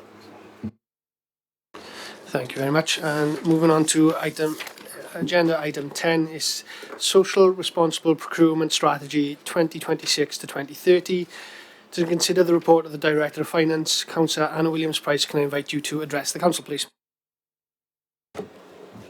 Thank you, Chair. The next two reports are mine, and the bad news is I'm not a football fan.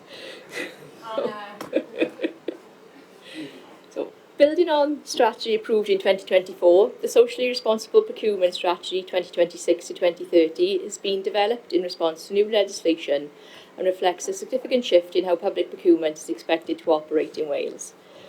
Fundamentally, procurement is no longer about just buying goods, services and works at the best price, but about using public spending to deliver wider benefits for our communities.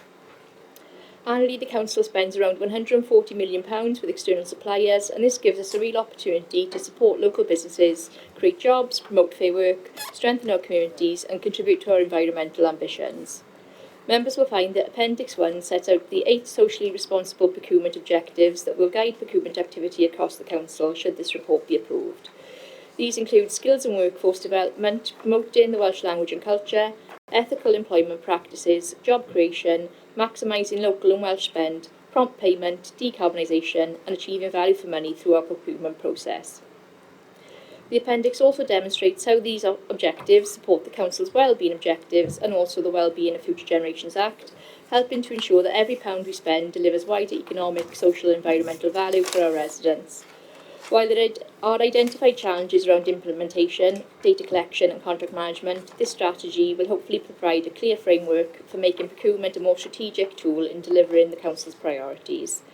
Thank you to Paul Davis for authoring the report and all who've contributed to it. Paul's also here to answer any questions, so I will move the recommendation on 2.1 that the Socially Responsible Procurement Strategy to commence on 3rd of August 2026 be approved. Thank you, Chair. Do we have a seconder?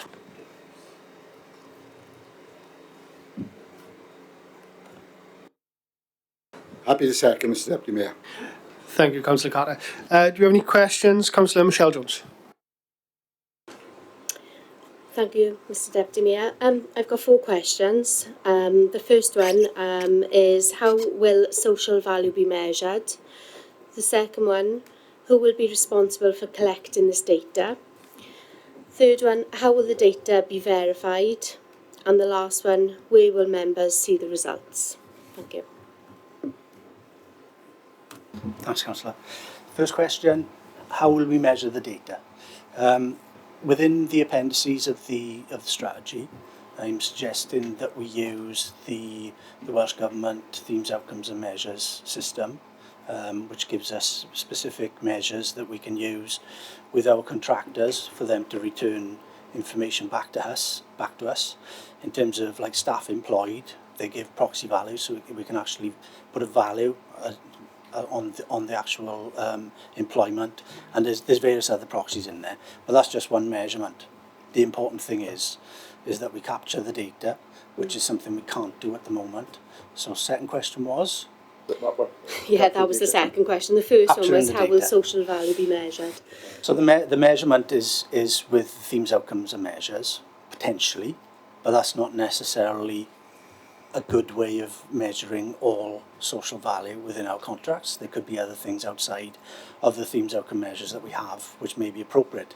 For instance, I've said that there may be a supplier could contribute to a social enterprise, maybe a scheme that they've got going and they put something in, but that may not be appropriate, so they want to do something else. So we just need to make sure that we can capture that data coming back, which leads on to the next bit. Yeah. So the difficulty we have at the moment is we do not have staff resource and we do not have a system that we can use to collect and analyse and report on this data. That's the key part of within the financial implications within the report. So there's something that the council will need to consider pretty quickly, because the reporting period is already live from April this year to end of March next year, with a deadline of 30th September 2027. That's the report we have to create in relation to the Social Partnership Act. That has to be given to Welsh Government by the 30th September, and obviously, as I said, suggested in scrutiny, we would share that report with councillors before we submitted it to Welsh Government as well. But at the moment, if we had to do it today, we wouldn't be reporting on a lot. We could probably get information from some of our larger construction contracts around community benefits, but the proportional data we're seeking to achieve on the lower level contracts is going to be a gap, which we don't have. Okay, do you want me to go through the other questions? Where will members see the results? So the intention is for us to create the first report following the end of this financial year. So I would suggest any time within the first 3 months, the first quarter of 27-28. Great, thank you. Thank you. Councillor Clive Jones. Thank you, Mr. Deputy Mayor. I just want to say that there's recognition in the summary of the report to the fact that this report was dealt with by the Sustainable Scrutiny Committee. There was recognition of that on the Thriving Committee, I think it was, in the previous report, and I just want that added in the summary that this has been dealt with by the Sustainable Scrutiny Committee, and the report has been informed by the fact that it's been dealt with at scrutiny. No issues there, Clive. Yeah, can do that. If that can be contained in whatever we do with the report, but there needs to be recognition of the fact that we spent some time on it. Thank you, Councillor Jones. Councillor Andrew Barry. Thanks, Deputy Mayor. In support of what Councillor Jones has said there, I think we gave it an airing in Sustainable, and some very pertinent points made. The question I have here is, within 3.1, 3.2, we talk about 167 million annually, 140 million pounds. My first question is, how many staff in the procurement department? Including myself, 4. 4. Are you including Adam in that? No. Good, okay. So there's 4 staff adopting contracts, monitoring contracts, and signing off contracts of 140 million pounds. staff resource and IT support and AI possibly being used. This is a crisis, to be honest, and I want some guarantee, if it's possible, that we are going to increase the numbers, because in terms of risk and savings, we are missing a trick here. And I know we brought it up in sustainable, and I'll leave it at that, because I know Lisa's got Argentina in the sweepstake.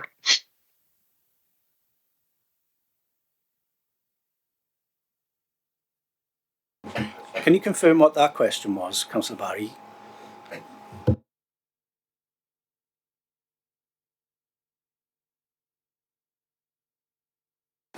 You're on mute, Councillor Barry. Can we be assured that we're looking at the staff resource and the IT solutions to support the spending of £140 million a year? It's probably appropriate I come in there, Councillor Barry. So yes, corporate management team is looking at capacity right across the organisation and key pressure areas, and as back to priorities, and that will be coming before council in due course.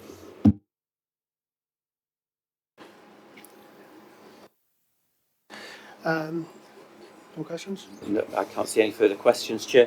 Fantastic, thank you. Do we have any comments?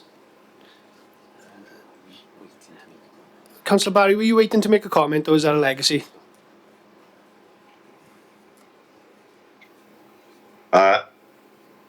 I don't know what that is. Stop speaking, is it? Councillor Michelle Jones, thank you. Thank you, Mr Deputy Mayor. I'd like to welcome the strategy. It's encouraging to see procurement recognised, not simply as purchasing goods and services, but as a means of delivering wider social, economic and environmental benefits for our communities. The document contains a comprehensive set of measures and ambitions. My questions this evening are not about the principle of the strategy, which I support, but about how it will be delivered in practice, how outcomes will be measured, and who will be responsible for collecting and validating the data, and how members will receive regular reports so that we can effectively scrutinise delivery over the lifetime of the strategies. Thank you. Thank you, Councillor Jones. I've got Councillor Andrew Barry indicating to come back in. I don't know why, Mr Deputy Mayor. We call it technical issues, Councillor Barry. There's no further comments then, Chair. We'll take that to the vote then, guys. Thank you.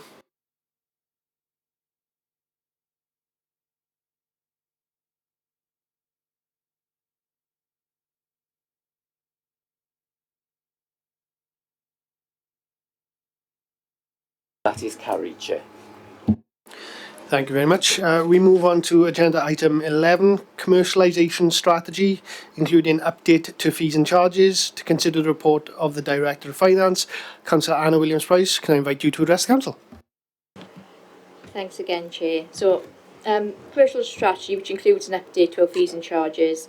This report presents a significant step forward for Merthyr Tydfil County Borough Council with our first commercialisation strategy.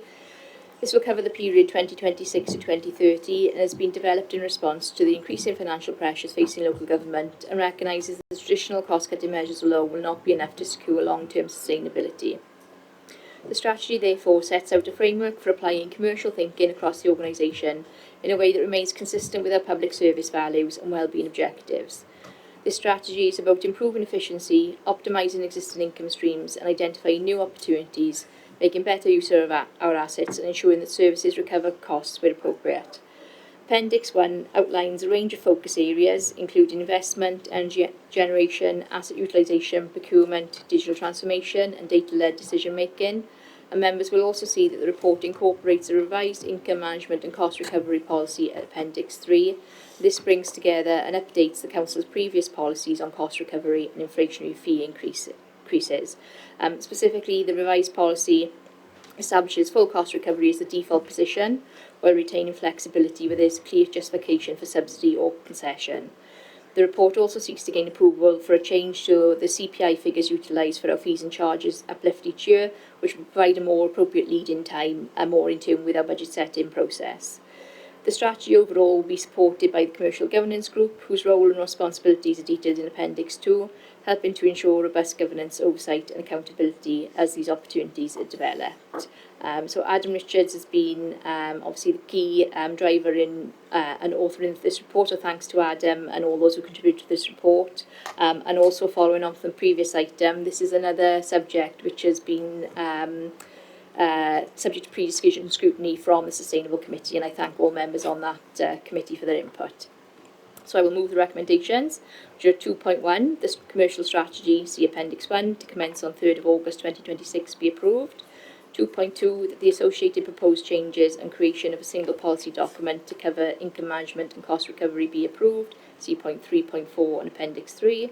And 2.3, that the change in the CPI annual inflationary figure used as the annual default uplift be moved from the current January figure prior to the new financial year to the September figure as published in October, to allow the necessary time for any legislative requirements and business case justification to be completed prior to new fees and charges introduction on 1st of April each year. Thank you. Do we have a seconder? Thank you, Councillor Gareth Lewis. Do we have any questions? I've got Councillor Declan Salmon, please. Adam, big report. Thank you very much. In Appendix 3, right at the end of it, there's links to fees and charges by Merthyr Tydfil County Borough Council. Can I just check? Parking is one of those. Are you thinking about putting parking charges up? Well, the parking charges, as part of the fees and charges policy and recovery, is assessed each and every year. And if we are not going to apply the default position of CPI, then that has to be justified and brought back to full council for approval. But it's something that's done on an annual basis from now on. That's what's been set up as part of the review process. Okay, my concern. Sorry, my concern is. This may be a comment. I'll wait. I have the eyes. Yeah, the eyes. Thank you, Adam. Councillor Geraint-Thomas, please. Thank you, Deputy Mayor. Thank you, Adam, for the report. It's quite a complex report and a complete report as well, so yeah, thank you for it. But my question as well is in relation to the fees and charges, and it's to do with the guidelines, really, on page 238. Now, it sets out there, on the first line, it says the following guidelines should be used to ensure the fees and charges for services are set appropriately to maximise cost recovery whilst recognising the value delivered to citizens and the ability of citizens to make payment. Right, so the next line, it says the level of charges should be compared with those of other public, private and third sector services to ensure they reflect current market level. So what we're proposing really is to be like a business now, not so much as a council, set charges to maximise profit, as some private sector bodies would do. Okay. So it also mentions, right, in there that prices, cost recovery, right, and the costing of things can be subsidised as well as. So who's going to make the decision to subsidise a charge, a fee and a charge? That's done as part of the budget setting process on an annual basis. That's brought before full council. The reason why we're proposing to move the CPI figure from January back to September is to allow sufficient time for those subsidy decisions to be justified and brought before council with a full report for justification. So that's part of the whole review process on an annual basis. And I do take your point on maximisation. I think perhaps the word in there should have been optimisation of charges rather than maximisation, to take these subsidy considerations into account as well. Yeah, I think you're right, and perhaps we can make that adjustment going forward. I think that would be, if I can, ask the cabinet member if that's okay.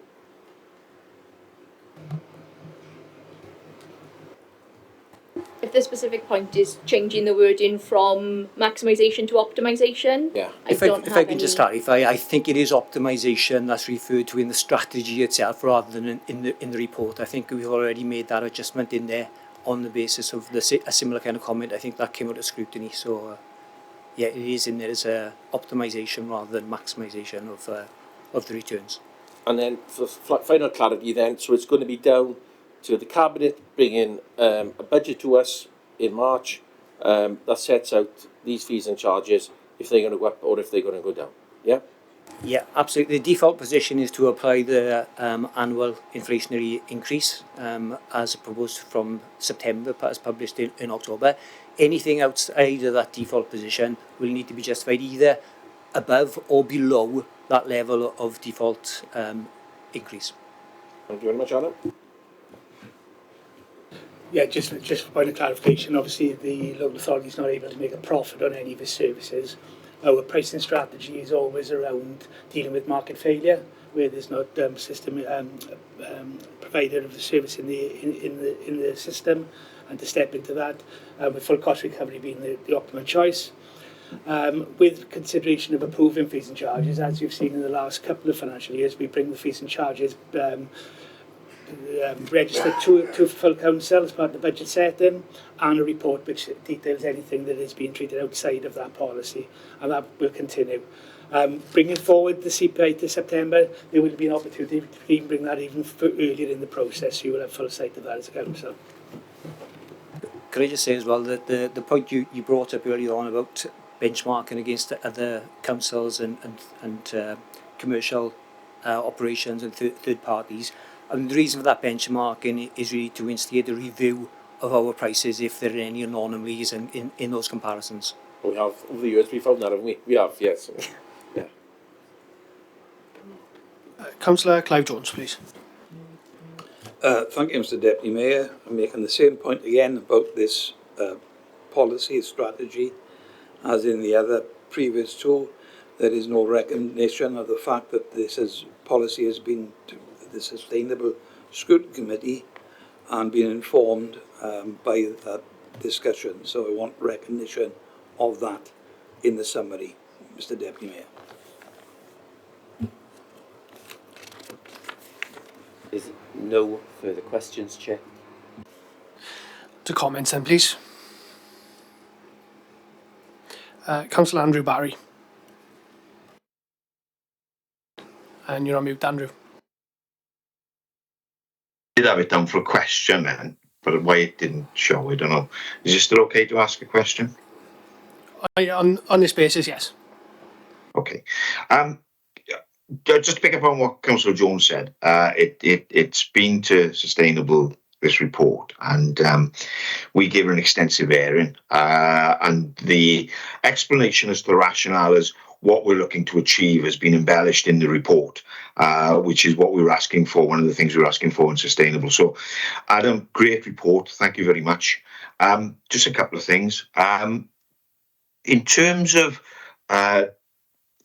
similar to the last report again, the strategy on commercialisation, I think I'm ready to say is pretty much yourself, Adam, yeah? Yes, it's myself, and we have I have a support officer as well within the commercial department. Obviously, Okay. we try to act as a service to all service areas with regards to input, suggestions, helping them to progress any ideas and projects. But yet, it's just the two of us at the moment. That's why the strategy really is to try to adopt a wider commercialisation culture throughout the organisation, so that there's more input from other areas to contribute towards the commercialisation strategy.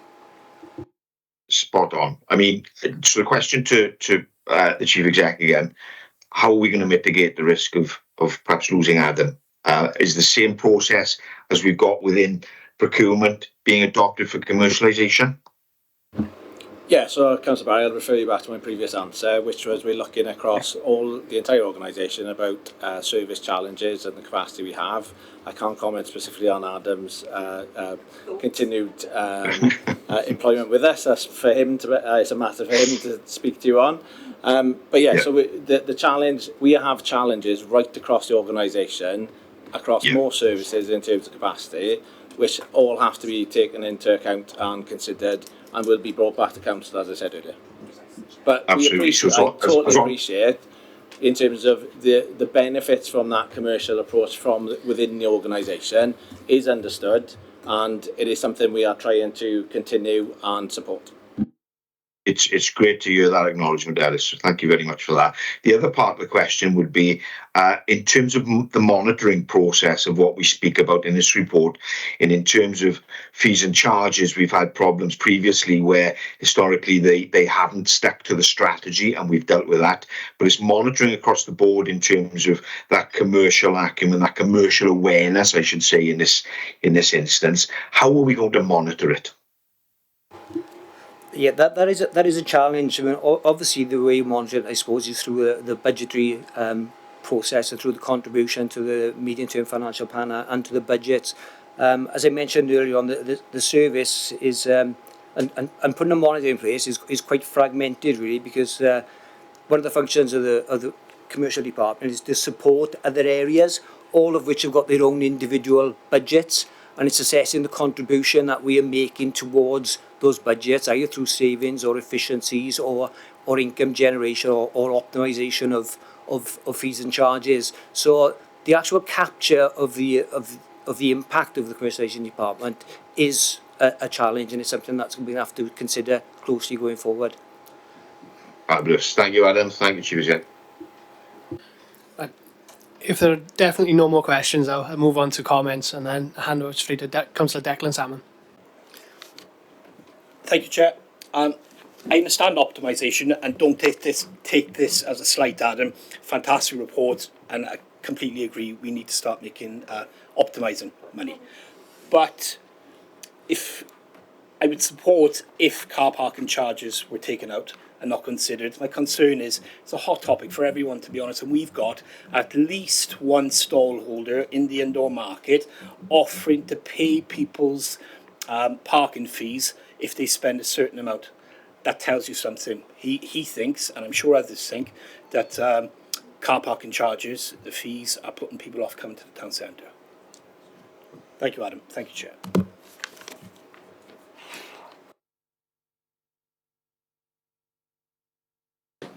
So if obviously I bring in Councillor Williams-Price now, I will close the debate. So are there any other comments? And Councillor Williams-Price. Thanks, Chair. Just to pick up and confirm that obviously this policy will take the default approach to fees and charges, but as confirmed, the actual proposal for fees and charges themselves on individual basis are agreed by full council as part of our budget setting process. So any decision, there's no proposal here to increase fees and charges at this point in time. Any proposals we brought forward as part of our budget setting process.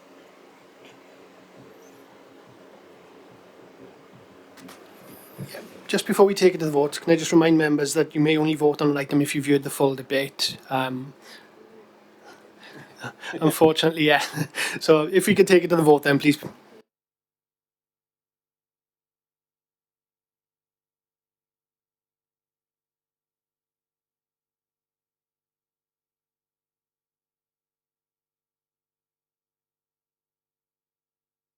That's carried, Chair. Thank you very much. Agenda item 12 is an information report. So we move on to agenda item 13, to deal with any other urgent business or correspondence. There is one for Councillor Brent Carter. Leader, over to you. Mr Mayor, thank you for affording me the opportunity of speaking this evening.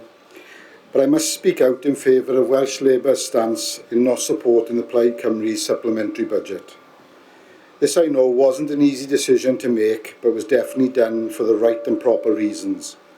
How could anyone with common decency support a budget that asks children with additional learning needs to settle for anything less than they deserve? Let's be open and honest here. Wales received over £300 million in consequential funding for special education needs and disabilities. Yet this Plaid Cymru government chose not to allocate any of this funding for our children and our schools. However, after pressure from Welsh Labour, they decided to allocate just £40 million, which we all know certainly doesn't go far enough.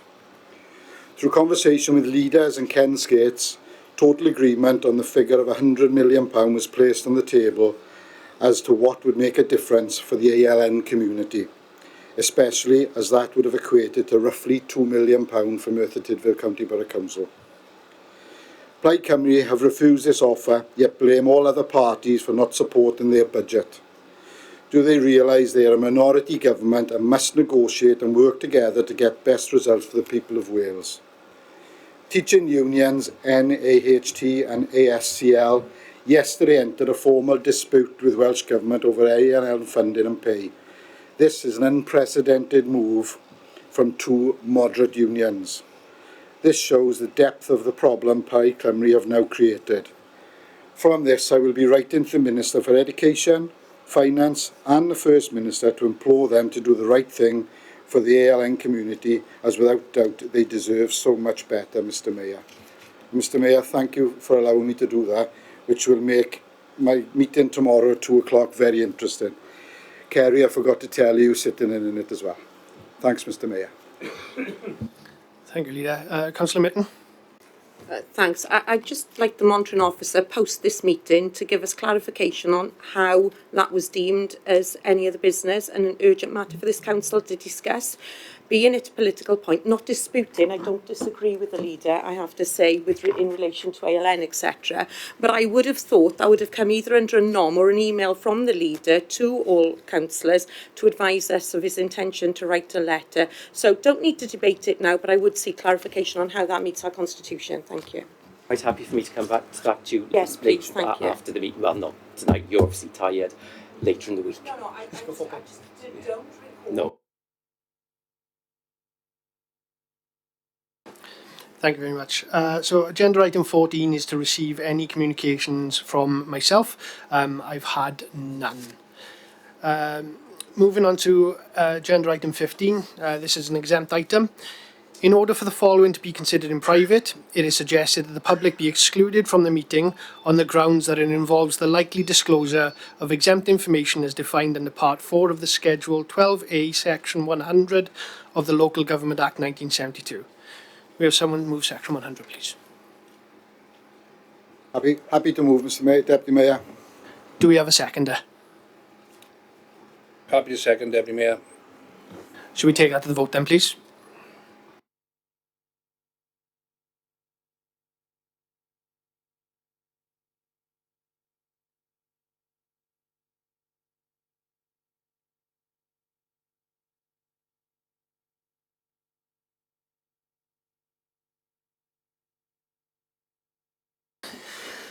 Thank you very much.